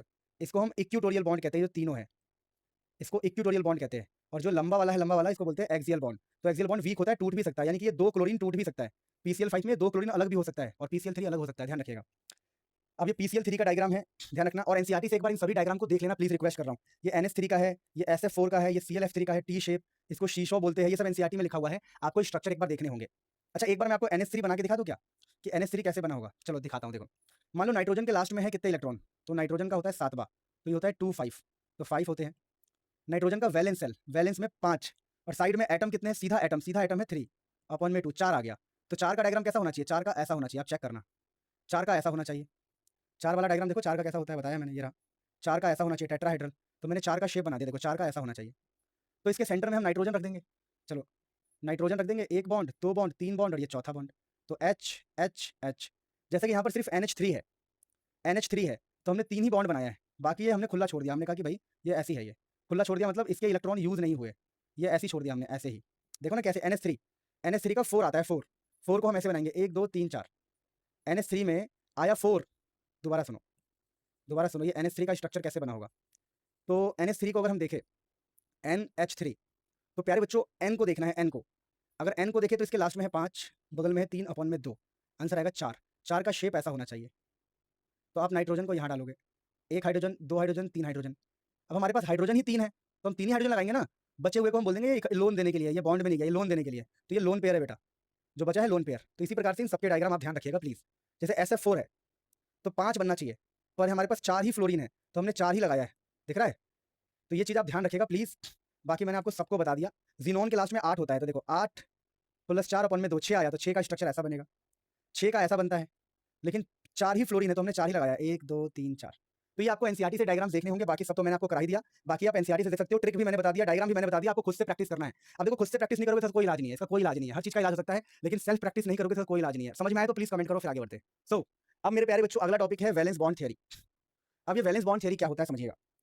तो वैलेंस बॉन्ड थ्योरी क्या कहता है, इसके पोस्टुलेट, इसके विचार देखते हैं, विचार। ओहो हो भाई साहब, इनके भी विचार है। यस, अब इनके विचार क्या है समझिए। इनके विचार ये है कि bonds are form due to valence electron. बिल्कुल सही बात है भाई। जैसे मान लो नाइट्रोजन है तो इसके लास्ट में है 2 और 5, तो वैलेंस इलेक्ट्रॉन की वजह से ही बॉन्ड बनता है, तो बचपन से हम जानते हैं। अब लिखा है when two atom approach each other overlapping of atomic orbital take place gives molecular orbital. क्या है इसका मतलब, मैं समझाता हूँ। देखो, जो हमारा वीबीटी है, वेस्पर के बाद है वीबीटी। वीबीटी कहता है देखिए जी, बॉन्ड में वैलेंस इलेक्ट्रॉन पार्टिसिपेट करेंगे, वैलेंस इलेक्ट्रॉन। तुम कहोगे ये बात मुझे पहले से पता है, आगे बढ़ जाओ। चलो, दूसरा ये कहता है कि मान लो कोई एक एटम है और ये कोई दूसरा एटम है, तो जब ये एटम एक दूसरे के पास जाएंगे, एक दूसरे के पास जाएंगे, तो इनके ऑर्बिटल्स आपस में ओवरलैप करेंगे। देखो, एटम के पास ना ऑर्बिटल्स होते हैं, आपने पढ़ा होगा। तो इनके जो ऑर्बिटल्स है, ऑर्बिटल्स, ऑर्बिटल्स के ऊपर ऑर्बिटल्स आएगा। सोचो, अगर दो एटम्स पास जाएंगे तो उनके ऑर्बिटल्स भी तो पास आएंगे। तो जब दो एटम्स एक दूसरे के पास जाएंगे तो उनके ऑर्बिटल ऑर्बिटल एक दूसरे से मिलेंगे। तो अगर एटम्स के ऑर्बिटल्स मिलेंगे, सोचो ये एटम का ऑर्बिटल है, ये एटम का ऑर्बिटल है, तो दो एटम मिलके मॉलिक्यूल बनाएंगे, दो एटम मिलके मॉलिक्यूल बनाएंगे, मॉलिक्यूलर ऑर्बिटल। इसको बोल सकते हैं मॉलिक्यूलर ऑर्बिटल, मॉलिक्यूलर ऑर्बिटल्स। यानी एटम के ऑर्बिटल मिलके मॉलिक्यूलर ऑर्बिटल बनाएंगे। कितना आसान तो है। क्या है इसमें, देखो, when two atom approach each other overlapping of atomic orbital take place. Atomic orbital का ओवरलैपिंग होगा और मॉलिक्यूलर ऑर्बिटल बनेगा, मॉलिक्यूल्स बनेंगे। सिंपल बात है। अब देखिए ओवरलैपिंग कैसा होता है, तो आप लोगों ने बचपन में पढ़ा है कि एस नाम का ऑर्बिटल होता है। देखिए, तो एस नाम का ऑर्बिटल और एस नाम का ऑर्बिटल दोनों जुड़ेंगे। मैंने क्या बोला कि ऑर्बिटल ऑर्बिटल आपस में जुड़ते हैं। तो ये एस नाम का ऑर्बिटल और एस नाम का ऑर्बिटल जुड़ेगा तो ऐसा बनाएगा, इसको बोलेंगे एस एस ओवरलैपिंग। और एस एस ओवरलैपिंग से जो बॉन्ड बनता है, ये जो बॉन्ड है इनके बीच में, बॉन्ड, ये जो बॉन्ड बना है, बॉन्ड का नाम होता है सिग्मा बॉन्ड। ये सिग्मा बॉन्ड होता है बेटा, जो बॉन्ड है उसको हम सिग्मा बॉन्ड बोलते हैं। और ये बनता है, कैसे बनता है, हेड ऑन ओवरलैपिंग, मतलब एकदम हेड टू हेड ओवरलैपिंग हुआ है। तो सिग्मा बॉन्ड बना है क्योंकि यहाँ पर हेड ऑन ओवरलैपिंग हुआ है, बिल्कुल हेड से हेड ओवरलैपिंग हुआ है। ये काफी स्ट्रॉन्ग बॉन्ड माना जाता है, काफी स्ट्रॉन्ग, और सिग्मा बॉन्ड कहते हैं इसको, सिग्मा बॉन्ड। तो जब एस और एस मिलेगा तो एस एस ओवरलैपिंग से जो बॉन्ड बनेगा, यहाँ जो बॉन्ड बनेगा उसको सिग्मा बॉन्ड बोलेंगे, स्ट्रॉन्ग होता है ये दोस्तों। फिर जब एक एस और एक पी मिलेंगे, तो एस और पी के मिलने से, ध्यान रखना, एस और पी के मिलने से एसपी ओवरलैपिंग होती है, एसपी ओवरलैपिंग। और यहां भी सिग्मा बॉन्ड बनेगा इन तीनों केस में, इसमें इसमें इसमें, इन तीनों में सिग्मा बॉन्ड ही बनता है। और पीपी ओवरलैपिंग भी, यानी कि एसएस ओवरलैपिंग, एसपी ओवरलैपिंग और पीपी ओवरलैपिंग, ये सब हमें सिग्मा बॉन्ड बना के देंगे, जो हेड ऑन ओवरलैपिंग कहलाता है। हेड मतलब हेड टू हेड। देखो, इसका हेड इसके हेड से, इसका हेड इसके हेड से, इसका हेड इसके हेड से, काफी स्ट्रॉन्ग होता है। तो ऑर्बिटल्स ऑर्बिटल्स आपस में मिलेंगे और मॉलिक्यूल्स बनाएंगे। अच्छा, अगला देखिए। अब अगला ये वाला इंपॉर्टेंट है काफी। अब इसमें क्या देखिए, एक पी दूसरे पी से साइड से बॉन्ड बना रहा है, साइड से, साइड ओवरलैपिंग। तो ये साइड से ओवरलैप कर रहे हैं, ये एक दूसरे से जो इनकी ओवरलैपिंग है साइड से होती है, साइड से। तो ये जो साइड ओवरलैपिंग है, इसकी वजह से जो बॉन्ड बनता है इसको बोलते हैं पाई बॉन्ड। ये साइडवेज या लेटरल ओवरलैपिंग से बनता है, साइडवेज या फिर इसको लेटरल भी कहते हैं। और ये वीक बॉन्ड होता है, इसको पाई बॉन्ड का नाम दिया गया है। तो सिग्मा और पाई बॉन्ड में आपको डिफरेंस पता होना चाहिए। पाई बॉन्ड बनता है साइड के ओवरलैपिंग से और सिग्मा बनता है बिल्कुल हेड ऑन से। और पाई वाला वीक है, देखो पाई हमारा वीक बॉन्ड है, ये कमजोर बॉन्ड है क्योंकि ये साइड साइड से हुआ है, हेड टू हेड नहीं हुआ है। प्लीज समझ में आया तो मुझे बताओ, फिर आगे बढ़ते हैं। अब मेरे प्यारे बच्चों, अब हम लोग जो पढ़ने जा रहे हैं इसका नाम है हाइब्रिडाइजेशन। अब ये हाइब्रिडाइजेशन क्या होता है प्यारे बच्चों, तो इसमें हम क्या करते हैं, इसके अंदर हम मिक्सिंग ऑफ ऑर्बिटल्स करते हैं। मैं इसको ना थोड़ा बढ़िया समझाता हूँ। देखो, इसमें क्या होता है, जैसे मान लो हमारे पास फॉर एग्जाम्पल कार्बन है, कार्बन की ही स्टडी करनी होती है हमारे पास। तो ये कार्बन है, समझना ध्यान से। अब ये हमारे पास कार्बन है, तो कार्बन क्या बनाता है, कार्बन की इलेक्ट्रॉनिक कॉन्फ़िगरेशन देखते हैं। कार्बन का होता है 1s2 2s2, कार्बन का एटॉमिक नंबर होता है 6, 1s2 2s2 2p2। Electronic configuration आपको आना चाहिए, कार्बन है इसकी इलेक्ट्रॉनिक कॉन्फ़िगरेशन है। तो अगर हम अभी पहली बात करते हैं हम ग्राउंड स्टेट। अभी मैं ग्राउंड स्टेट क्या होता है आपको समझाता हूँ। तो ग्राउंड स्टेट में ऐसा होगा, इसको देखना है हमें, इन दोनों को, है ना, इन दोनों को देखना है बेटा, जिनको मैं अभी जिनकी मैं बात कर रहा हूँ, इनको देखो खाली, इनको।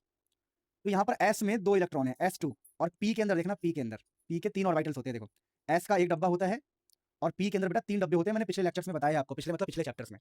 तो यहाँ पर एस में तो 2 इलेक्ट्रॉन है और पी में भी 2 इलेक्ट्रॉन है, पी में है 2 इलेक्ट्रॉन, 1 2। तो इसको बोलते हैं ग्राउंड स्टेट। अब ये ग्राउंड स्टेट में मतलब एस में भी 2 है, पी में भी 2 है। अब हम एक काम करते हैं, पता क्या, अभी मैं आपको हाइब्रिडेशन पूरा समझाऊंगा, पहले वेट करो। अब हम एक काम करते हैं, हम ना ग्राउंड स्टेट से अब जाते हैं एक्साइटेड स्टेट। अब ये एक्साइटेड स्टेट क्या होता है, तो एक्साइटेड स्टेट में हम क्या करते हैं, सुनना ध्यान से। हम क्या करते हैं, हम यहाँ का एक इलेक्ट्रॉन उठा के आगे भेज देते हैं। हम कहते हैं चलो इस इलेक्ट्रॉन को उठा के आगे भेज दो। तो यहाँ पर हो जाएगा एक इलेक्ट्रॉन, यहाँ भी एक, यहाँ भी एक, यहाँ भी एक, मतलब कुछ नहीं किया। एक्साइटेड स्टेट में क्या किया, यहाँ से इलेक्ट्रॉन निकाल के आगे भेज दिया, हमने आगे भेज दिया। तो ये हमारा एस हो गया और ये हमारा हो गया पी। तो ये एस का एक डब्बा है और पी के 3 डब्बे हैं, यानी एस का एक ऑर्बिटल है और पी का है 3 ऑर्बिटल। तो ये सारे ऑर्बिटल यहाँ पे लिखता भी हूँ कि मैं क्या कह रहा हूँ, आपको समझना ध्यान से। हुआ क्या है, हुआ कुछ भी नहीं है, यहाँ से निकाल के हमने यहाँ से निकाल के यहाँ भेज दिया। तो इसको बोलते हैं एक्साइटेड स्टेट। यहाँ पर है एक ऑर्बिटल है एस का, एक ऑर्बिटल है किसका, एस का और 3 ऑर्बिटल है पी के, 3 ऑर्बिटल्स है पी के। अब हम क्या करेंगे, हमारे पास ये है। अब ना एक काम करेंगे, हम इसको आपस में मिला के, इसमें आपस में एक आपस में क्या, आपस में इनको मिलाएंगे, मिक्स करेंगे। अब इसकी हम मिक्सिंग करेंगे, सुनना ध्यान से, इन सबको मिक्स करेंगे, मिक्स, हम मिक्स कर रहे हैं, प्लीज यहाँ पर बहुत ध्यान देना, मिक्स कर रहे हैं, मिक्स। तो अब तक हम क्या कर रहे हैं, अब तक हम ये कर रहे हैं, अब तक हमने एक एस का जुगाड़ किया है, सुनना ध्यान से, अभी समझाऊंगा बस, बहुत बढ़िया। एक एस का जुगाड़ किया और 3 पी का जुगाड़ किया, समझना, कार्बन को लेके ही समझा रहा हूँ, कार्बन को लेके ही पढ़ना है। तो अब हम क्या कर रहे हैं, सुनना ध्यान से। तो एक एस और 3 पी को मिला के एक, मान लो एक झोले में रख दिया, एक झोले में रख के इसको हम मिक्स कर रहे हैं, ऐसे हिला रहे हैं, हिला हिला हिला रहे, खूब हिला रहे, हिला हिला के मिक्स कर दिया। अब मिक्स करने के बाद हमें क्या मिला, मिक्स करने के बाद हमें 3 मतलब 4 ऐसे ऑर्बिटल्स मिले अलग अलग, मान लो 4, मतलब हमने इन 1 और 3 इन 4 को आपस में ऐसे मिला दिए। तो ऐसा मान लो, ऐसा मान लो कि जब इन चारों को एक साथ मिलाया गया तो हमें 4 न्यू मिले, 4 new orbitals, 4 new orbitals, 4 new orbitals मिले। यानी कि 4 ओल्ड को मिलाया, 4 ओल्ड को मिला के हमने 4 नए ऑर्बिटल्स को बनाया। फिर हमने कहा ये बना कैसे है, तो हमने कहा ये बना है एक एस को मिला के और 3 पी को मिला के, एक एस को मिला के और 3 पी को मिला के बना है। तो ये बना कैसे है, जब एक एस और 3 पी को हमने मिलाया तो इसका नाम हमने रख दिया कि भाई तू बना कैसे है, तो हम बोलेंगे तू बना है एस और एक एस और 3 पी को मिला के। ये भी कैसे बना है, ये भी ऐसे ही बना है, ये भी ऐसे ही बना है, ये भी ऐसे ही बना है।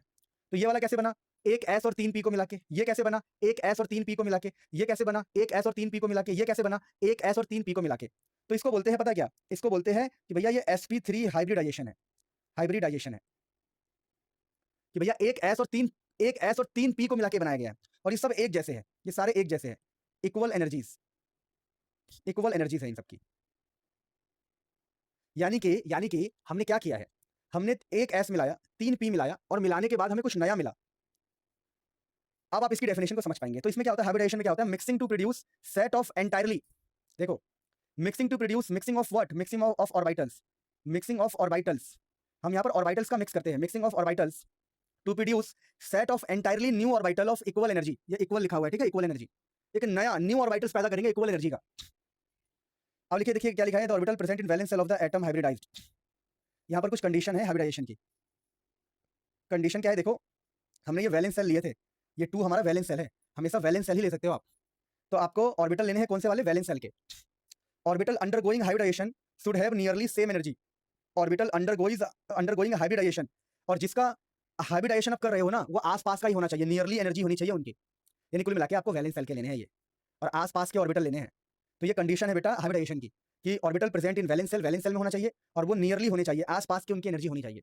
और उनको जब हम मिक्स करेंगे, ये तो कंडीशन हो गई, छोड़ो, कंडीशन क्या है, कंडीशन है कि वैलेंस सेल के होने चाहिए और आसपास होने चाहिए ताकि उनकी एनर्जी ऑलमोस्ट सेम हो। और जब आप इनको मिलाएंगे, कहाँ गया, इनको मिलाएंगे, ये रहा, एक एस और 3 पी को मिलाएंगे, तो एक एस और 3 पी को मिला के आपको 4 नए मिलेंगे, 4 नए जो इक्वल एनर्जीज के होंगे। तो mixing of orbital to produce new orbitals. अब मान लो मैं आपसे कुछ बातें करूं, मैं आपसे कहूं कि sp2 लिखा है कहीं, क्या मतलब है इसका, sp2 हाइब्रिडाइज्ड, क्या मतलब है इसका, इसका मतलब है कि एक s है और 2 p है इसके अंदर। कोई बोले sp हाइब्रिडाइज्ड, हाइब्रिडाइज्ड, तो क्या बोलोगे आप बोलोगे एक s और एक p है इसके अंदर। तो आप सब समझ गए, s1p1 है, ये sp2 मतलब एक s 2 p है, तो ये होता है हाइब्रिडाइजेशन का मतलब। अब टू फाइंड हाइब्रिडाइजेशन, हाइब्रिडाइजेशन कैसे फाइंड करोगे, तो सबसे पहले आप काउंटिंग फाइंड कर लेना, काउंटिंग, काउंट फाइंड कर लेना। अब देखो जो काउंट मैंने पीछे फाइंड करना सिखाया ना आपको, काउंट कैसे फाइंड करते हैं, याद करो, काउंट, COUNT, काउंट। अगर काउंट की वैल्यू 2 आ जाए तो sp होता है, 3 आ जाए तो sp2, 4 आ जाए तो sp3। क्या मतलब है, एक एग्जांपल करके दिखाता हूँ। मान लो किसी ने बोला भैया हमारे पास CH4 है, नहीं दिखेगा, रुक जाओ। किसी ने हमसे बोला कि हमारे पास है CH4, किसी ने हमसे बोला कि हमारे पास CH4 है। अब बताओ कार्बन के बारे में बताओ, तो हम बोलेंगे ठीक है, इसका हम काउंटिंग निकालेंगे। काउंटिंग, काउंटिंग कैसे निकालोगे, तो काउंटिंग करेंगे valence electron of central atom. Carbon के वैलेंस सेल में भैया 4 होते हैं, बार बार नहीं बताऊंगा, प्लस साइड में कितने एटम है, 4, अपॉन में 2, कितना आएगा, 4, 4 आ गया। काउंटिंग, काउंटिंग 4 आने का मतलब क्या है, sp3, काउंटिंग 4 आने का मतलब है sp3 हाइब्रिडाइजेशन। अब मान लो किसी ने बोला कि मेरे पास BeCl2 है, BeCl2, तो पहले काउंटिंग निकालो। काउंटिंग कैसे निकालोगे, इसका वैलेंस इलेक्ट्रॉन, बेरिलियम का वैलेंस इलेक्ट्रॉन कितना होगा, 2, साइड में कितने एटम है, 2, अपॉन में 2, 4/2 मतलब 2, 2 का मतलब कितना होता है हाइब्रिडाइजेशन, तो 2 का मतलब होता है sp, 2 का मतलब sp हो गया। इट्स वेरी सिंपल भाई, बहुत सिंपल है। तो आप ऐसे आप हाइब्रिडाइजेशन निकाल सकते हो। फाइनली, अच्छा मैं एक छोटी सी बात मैं आपको बता दूं, कुछ 3 चीजें हमारे पास, और इसका डायग्राम एनसीईआरटी में दिया, आप याद कर सकते हो। पहला है CH4, एनसीईआरटी में इसका डायग्राम है, आप याद कर सकते हो, एग्जाम में आ सकता है। CH4 में sp3 होता है कार्बन का, फिर है आपके पास CH2 डबल बॉन्ड CH2, वैसे जब मैं अपने क्वेश्चंस की सीरीज करवाता हूं तो अपने क्वेश्चंस में इनके डायग्राम भी बनाता हूं, तो वो क्वेश्चंस की सीरीज में ही आपको मिलेगा। ये छोटा वीडियो है, कॉम्पैक्ट वीडियो, इसमें इंपॉर्टेंट टॉपिक, इंपॉर्टेंट बातें कवर की है, पूरा एनसीईआरटी कवर किया गया है, लेकिन मैं एनसीईआरटी का एक्सरसाइज तो कवर नहीं कर पाऊंगा, तो एक्सरसाइज का क्वेश्चन होता है ये, तो मैं अलग से आपको एक्सरसाइज जब मैं करवाऊंगा या फिर मैंने पहले से वीडियो डाली हुई है, वो वीडियो आप देख सकते हो। अब इसमें कार्बन का नहीं है, sp2 हाइब्रिडाइज होता है और ये भी sp2 हाइब्रिडाइज होता है, याद रखना। और यही अगर ट्रिपल बॉन्ड हो, CH ट्रिपल बॉन्ड CH, तो यहाँ पर ये कार्बन sp होता है और ये कार्बन भी sp होता है। यानी कार्बन अगर CH4 के साथ है तो sp3, और यही कार्बन अगर डबल बॉन्ड के साथ है तो sp2, और ये कार्बन भी डबल बॉन्ड के साथ है तो sp2, और दोनों कार्बन अगर ट्रिपल बॉन्ड के साथ है तो इसका भी sp होगा और इस कार्बन का भी sp होगा, यानी एक s और एक p को मिलाया गया होगा हाइब्रिडाइजेशन करते वक्त। अब मेरे प्यारे बच्चों, इस चैप्टर का लास्ट टॉपिक है और फिर छोटे मोटे टॉपिक है, मॉलिक्यूलर ऑर्बिटल थ्योरी, MOT, बहुत ही फेमस, बहुत ही इंपॉर्टेंट। अब ये MOT क्या कहता है, देखो ये सब एग्जाम में कोई नहीं पूछता, वैसे मैं बता रहा हूँ, फिर बता रहा हूँ। देखिए ये कहता है molecular orbital are formed by the addition और subtraction of wave function of atomic orbital. अब देखिए, अब ये वेव फंक्शन वाली बात आप वैसे भी नहीं समझोगे, तो कह रहा है देखिए जो एटॉमिक ऑर्बिटल्स है उनके कुछ वेव फंक्शन होते हैं, यानी कुछ ऐसी बातें, देखो ये वेव फंक्शंस है, ये वेव फंक्शंस है, मान लो मैं एक रफ आइडिया दे रहा हूँ। तो कह रहे हैं कि देखो molecular orbital are formed, molecule के ऑर्बिटल बनेंगे बाय एडिशन या सब्ट्रैक्शन ऑफ वेव फंक्शन। चलो मैं समझाता हूँ, देखो ध्यान से। मान लो ये एक एटम है, उसका वेव फंक्शन है, चलो मैं बनाता हूँ, थोड़ा अच्छे से समझाता हूँ आपको बढ़िया से। मान लो एक एटम है, उसका ये वेव फंक्शन है, एटम का वेव फंक्शन। और मान लो प्यारे बच्चों ये दूसरा एटम है, ये दूसरे एटम का वेव फंक्शन है, यानी ऊपर वाला भी वेव फंक्शन है, ये वेव फंक्शन है एटम्स के, दोबारा बोल रहा हूँ, ये एटम्स के वेव फंक्शन है, एटॉमिक ऑर्बिटल्स के वेव फंक्शन है। देखो दोबारा बोलो, नाम पढ़ो, wave function of atomic orbital, पहले इस लाइन को पकड़ो। तो बेटा ये वेव फंक्शन है एटॉमिक ऑर्बिटल्स के, तो कुल मिला के एटॉमिक ऑर्बिटल के वेव फंक्शन है, ऐसा मानना पड़ेगा आपको। तो अब देखो ये दोनों आपस में जुड़ रहे हैं, जुड़ने का मतलब क्या है, इन दोनों को मिला रहे हैं, मिलाने से क्या होगा, देखो ये प्लस है, ये प्लस है मान लो, और ये नीचे वाला माइनस है, तो ये भी नीचे वाला माइनस होगा, यानी कि ऊपर वाले को यहाँ भी प्लस बोल रहे हैं, यहाँ भी प्लस बोल रहे हैं, नीचे वाले को यहाँ भी माइनस बोल दो और यहाँ भी माइनस बोल दो। तो जब ये मिलेंगे तो हमें कुछ ऐसा देखने को मिलेगा, क्योंकि प्लस प्लस और बढ़ जाएगा, और मान लो ये माइनस और ये माइनस है तो ये और बढ़ गया। एक एग्जांपल दे रहा हूँ, तो इसको बोलते हैं हम एडिशन, बस मैं आपको लॉजिक के लिए बता रहा हूँ, वैसे ये एडिशन है, यानी कि जो हमारे wave function of atomic orbitals है, एटॉमिक ऑर्बिटल्स के वेव फंक्शन प्लस के ऊपर प्लस आ रहा है और माइनस के ऊपर माइनस आ रहा है, तो ये ऐसे हो जाएंगे, ऐसे। लेकिन यही अगर ऐसा हो कि एक ऐसा है और दूसरा ऐसा है, अलग से करवाता हूँ, चलो इधर इधर इधर देखो, इधर इधर करवाता हूँ। मान लो ये ऐसा हो जाए कि एक तो ऐसा है और दूसरा ऐसा है, तो ये देखो ये प्लस है और ये माइनस है, ऊपर वाले को प्लस और नीचे वाले को माइनस। यहाँ पर ऊपर कौन है, ऊपर ये होगा प्लस और ये नीचे है तो ये होगा माइनस। अब जब ये मिलेंगे तो क्या होगा, देखो प्लस माइनस, देखो ये प्लस और उसके नीचे माइनस, ये माइनस तो ये प्लस, तो ये कुछ भी, ये खत्म हो गया, इसको बोलते हैं सब्ट्रैक्शन, सब्सट्रैक्शन। यानी मेरे कहने का मतलब क्या है, देखो अगर ऐसा केस आ रहा है कि प्लस के ऊपर प्लस, देखो ऊपर वाले के ऊपर ऊपर वाला एडिशन, ऊपर वाले के ऊपर नीचे वाला, देखो ये ऊपर है और ये नीचे है, तो सब्ट्रैक्शन।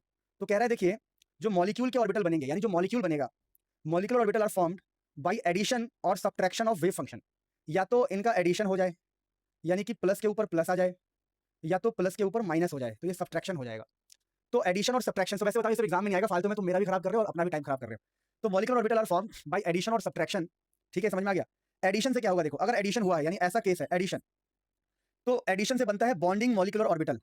एडिशन हुआ तो जो मॉलिक्यूल बनेगा उसमें क्या बोलेंगे, उसे बॉन्डिंग मॉलिक्यूलर ऑर्बिटल, और इसकी एनर्जी कम होती है और इसका नाम होता है सिग्मा और पाई।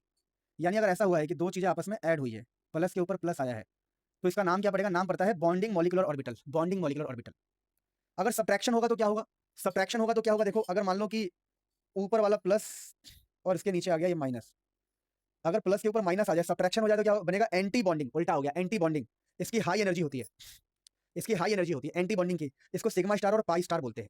यानी कुल मिला के मैं कंक्लूजन दूं तो ये कह रहा है देखो मॉलिक्यूलर ऑर्बिटल बन रहे हैं, मॉलिक्यूलर ऑर्बिटल्स बन रहे हैं, यानी मॉलिक्यूल के ऑर्बिटल्स बन रहे हैं। अब मॉलिक्यूल बन रहा है, कैसे बन रहा है, जब एटम्स एटम्स एडिशन हो रहे हैं, तो इसको बोलते हैं bonding molecular orbital, bonding molecular orbiter, molecular.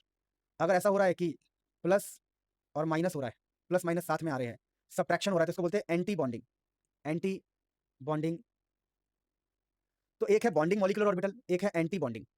तो मॉलिक्यूलर ऑर्बिटल कब बन रहे हैं, सुनो ध्यान से, मॉलिक्यूलर ऑर्बिटल कब बन रहा है, मॉलिक्यूलर ऑर्बिटल तब बन रहा है जब हमारे एटॉमिक या तो ऐड हो, या तो हमारे एटॉमिक वाले सब्ट्रैक्ट हो।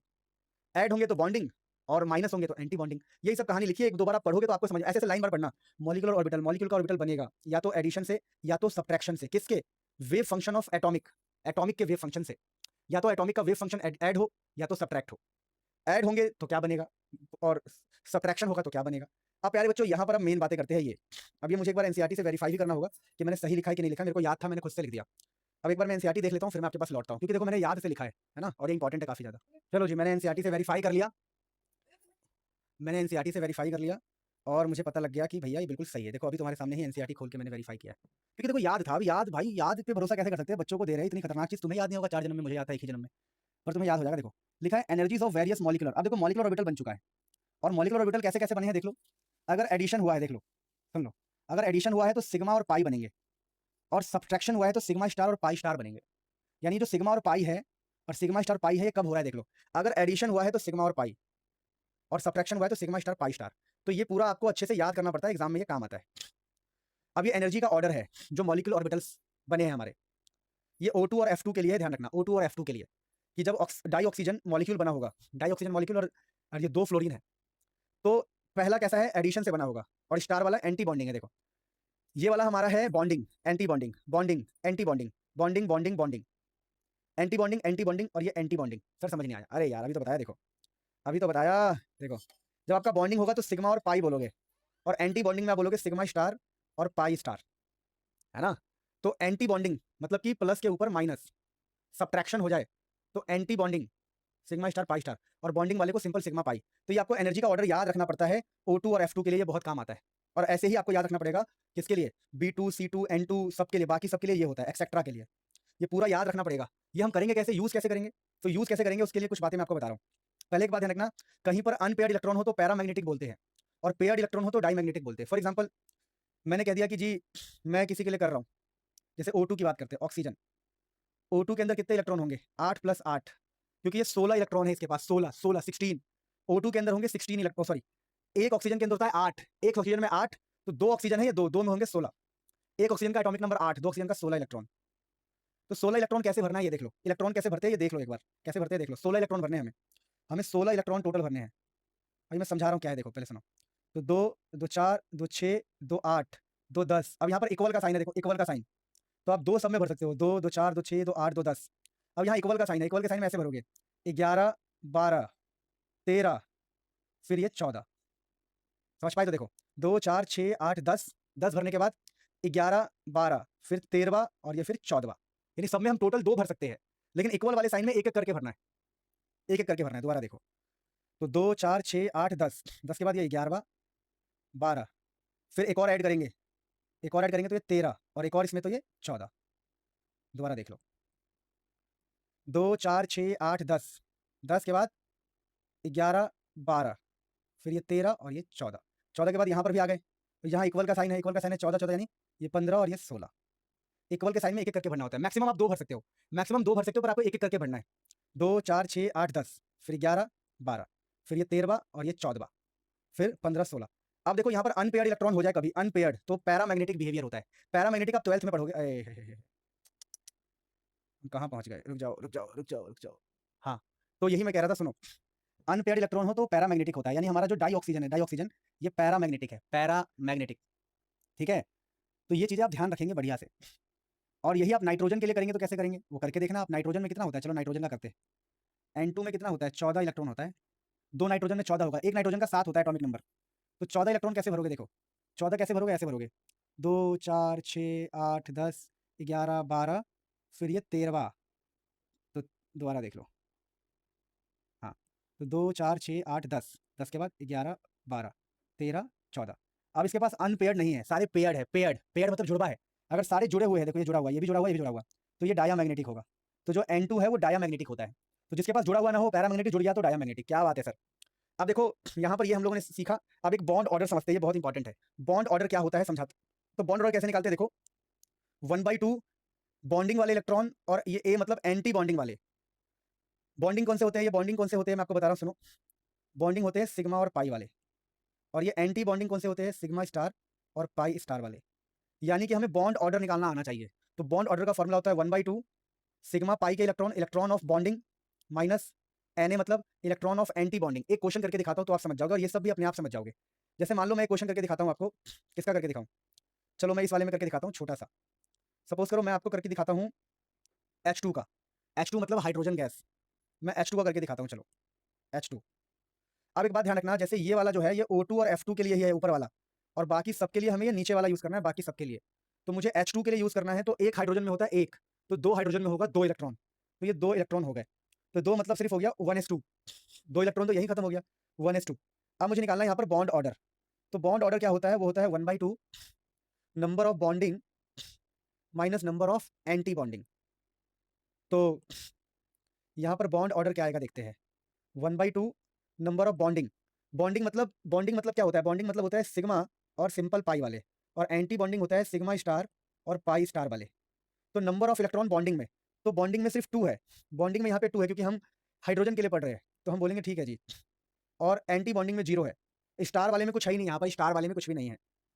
तो यहाँ से बॉन्ड ऑर्डर कितना आ रहा है, 2 से 2 कट के आंसर आएगा 1। तो बॉन्ड ऑर्डर 1 है, इसका मतलब क्या है, जो हाइड्रोजन है वो सिंगल बॉन्ड के साथ जुड़ा हुआ है, सिंगल बॉन्ड के साथ। तो बॉन्ड ऑर्डर 1 आने का मतलब क्या है, सिंगल बॉन्ड, सिंगल बॉन्ड, ये बात आप ध्यान रखना।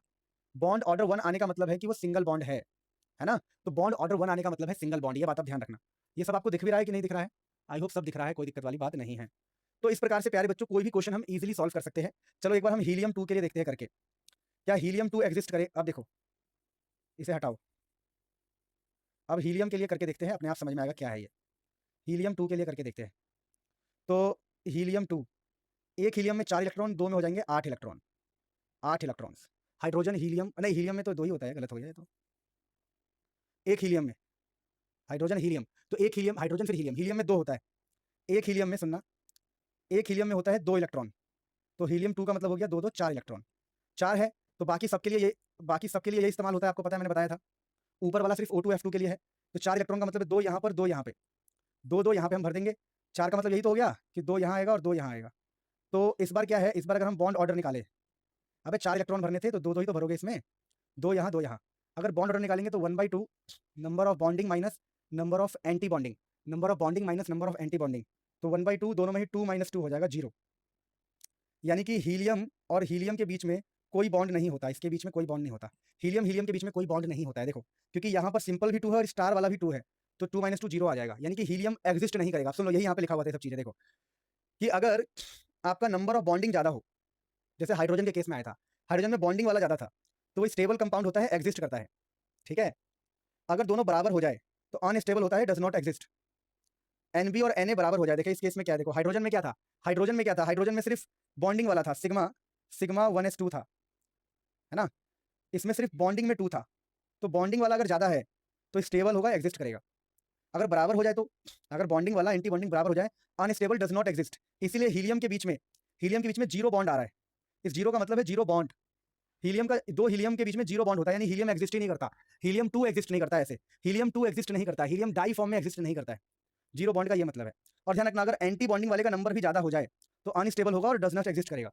मान लो हम लोगों ने सिंपल काउंट किया, नंबर ऑफ बॉन्डिंग काउंट किया हमने 10 आया, और एंटी बॉन्डिंग हमने काउंट किया वो 12 आया। तो अगर एंटी बॉन्डिंग वाला ज्यादा है, स्टार वाला ज्यादा है, स्टार वाला ज्यादा है तो अनस्टेबल और एग्जिस्ट नहीं करेगा, और बराबर है तब भी अनस्टेबल एग्जिस्ट नहीं करेगा। तो ऐसे आप बॉन्ड ऑर्डर निकाल सकते हो। मैंने देख लो O2+ के लिए निकाला है, O2+ में होता है 15 इलेक्ट्रॉन, कैसे, O2 के अंदर होता है 16, अगर O2+ है इसका मतलब क्या है कि इसके अंदर से एक इलेक्ट्रॉन कम है, एक इलेक्ट्रॉन का मतलब 15, तो O2+ का इतना होता है।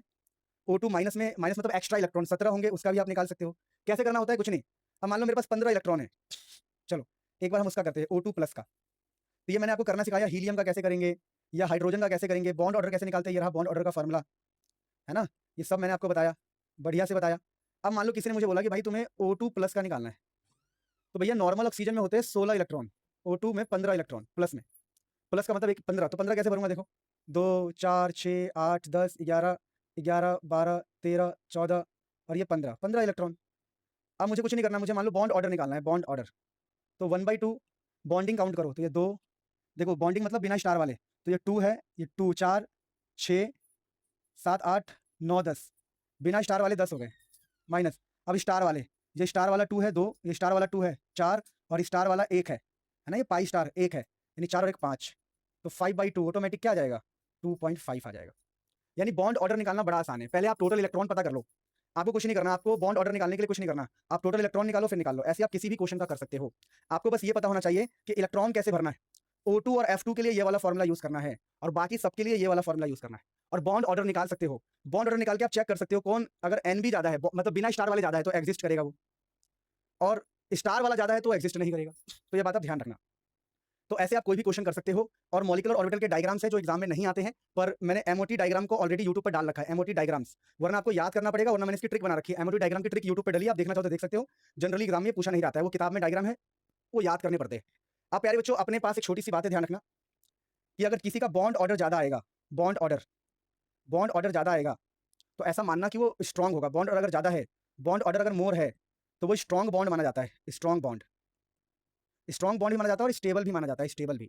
जैसे मान लो ट्रिपल बॉन्ड है, डबल बॉन्ड है और सिंगल बॉन्ड है, तो सीधी बात है ट्रिपल ज्यादा स्ट्रांग होगा, ट्रिपल ज्यादा स्ट्रांग होगा प्यारे बच्चों। अब प्यारे बच्चों ये टॉपिक्स है जो ऑर्गेनिक केमिस्ट्री में दोबारा पढ़ने को मिलेगी। Hydrogen bonding, types of hydrogen bonding, resonance, bond energy, bond angle, ये ऑर्गेनिक केमिस्ट्री के टॉपिक है, लेकिन एक बार मैं डिस्कस कर दे रहा हूँ फटाफट। देखिए हाइड्रोजन बॉन्डिंग क्या होता है समझिएगा।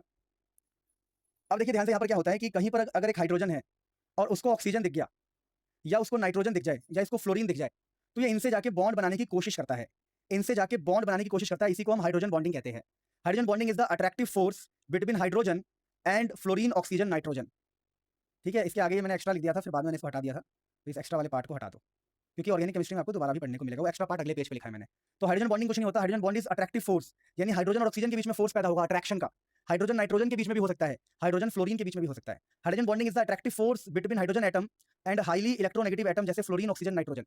यानी हाइड्रोजन के बीच में और इलेक्ट्रोनेगेटिव एटम के बीच का जो फोर्स है उसी को हम हाइड्रोजन बॉन्डिंग कहते हैं। दोबारा देखो, hydrogen bond is the attractive force between hydrogen atom and electronegative atom like fluorine oxygen nitrogen. अच्छा, अब ये दो तरीके के होते हैं। पहला तरीका ये होता है कि जैसे एक मॉलिक्यूल है, मान लो CH3OH, मान लो एक मॉलिक्यूल है CH3OH और एक दूसरा मॉलिक्यूल है CH3OH। तो मान लो इसका H इसके O पर मोहित हो गया, तो ये एक मॉलिक्यूल का H दूसरे मॉलिक्यूल के O के साथ मोहित हो गया, तो इसको बोलते हैं इंटरमॉलिक्यूलर हाइड्रोजन बॉन्डिंग।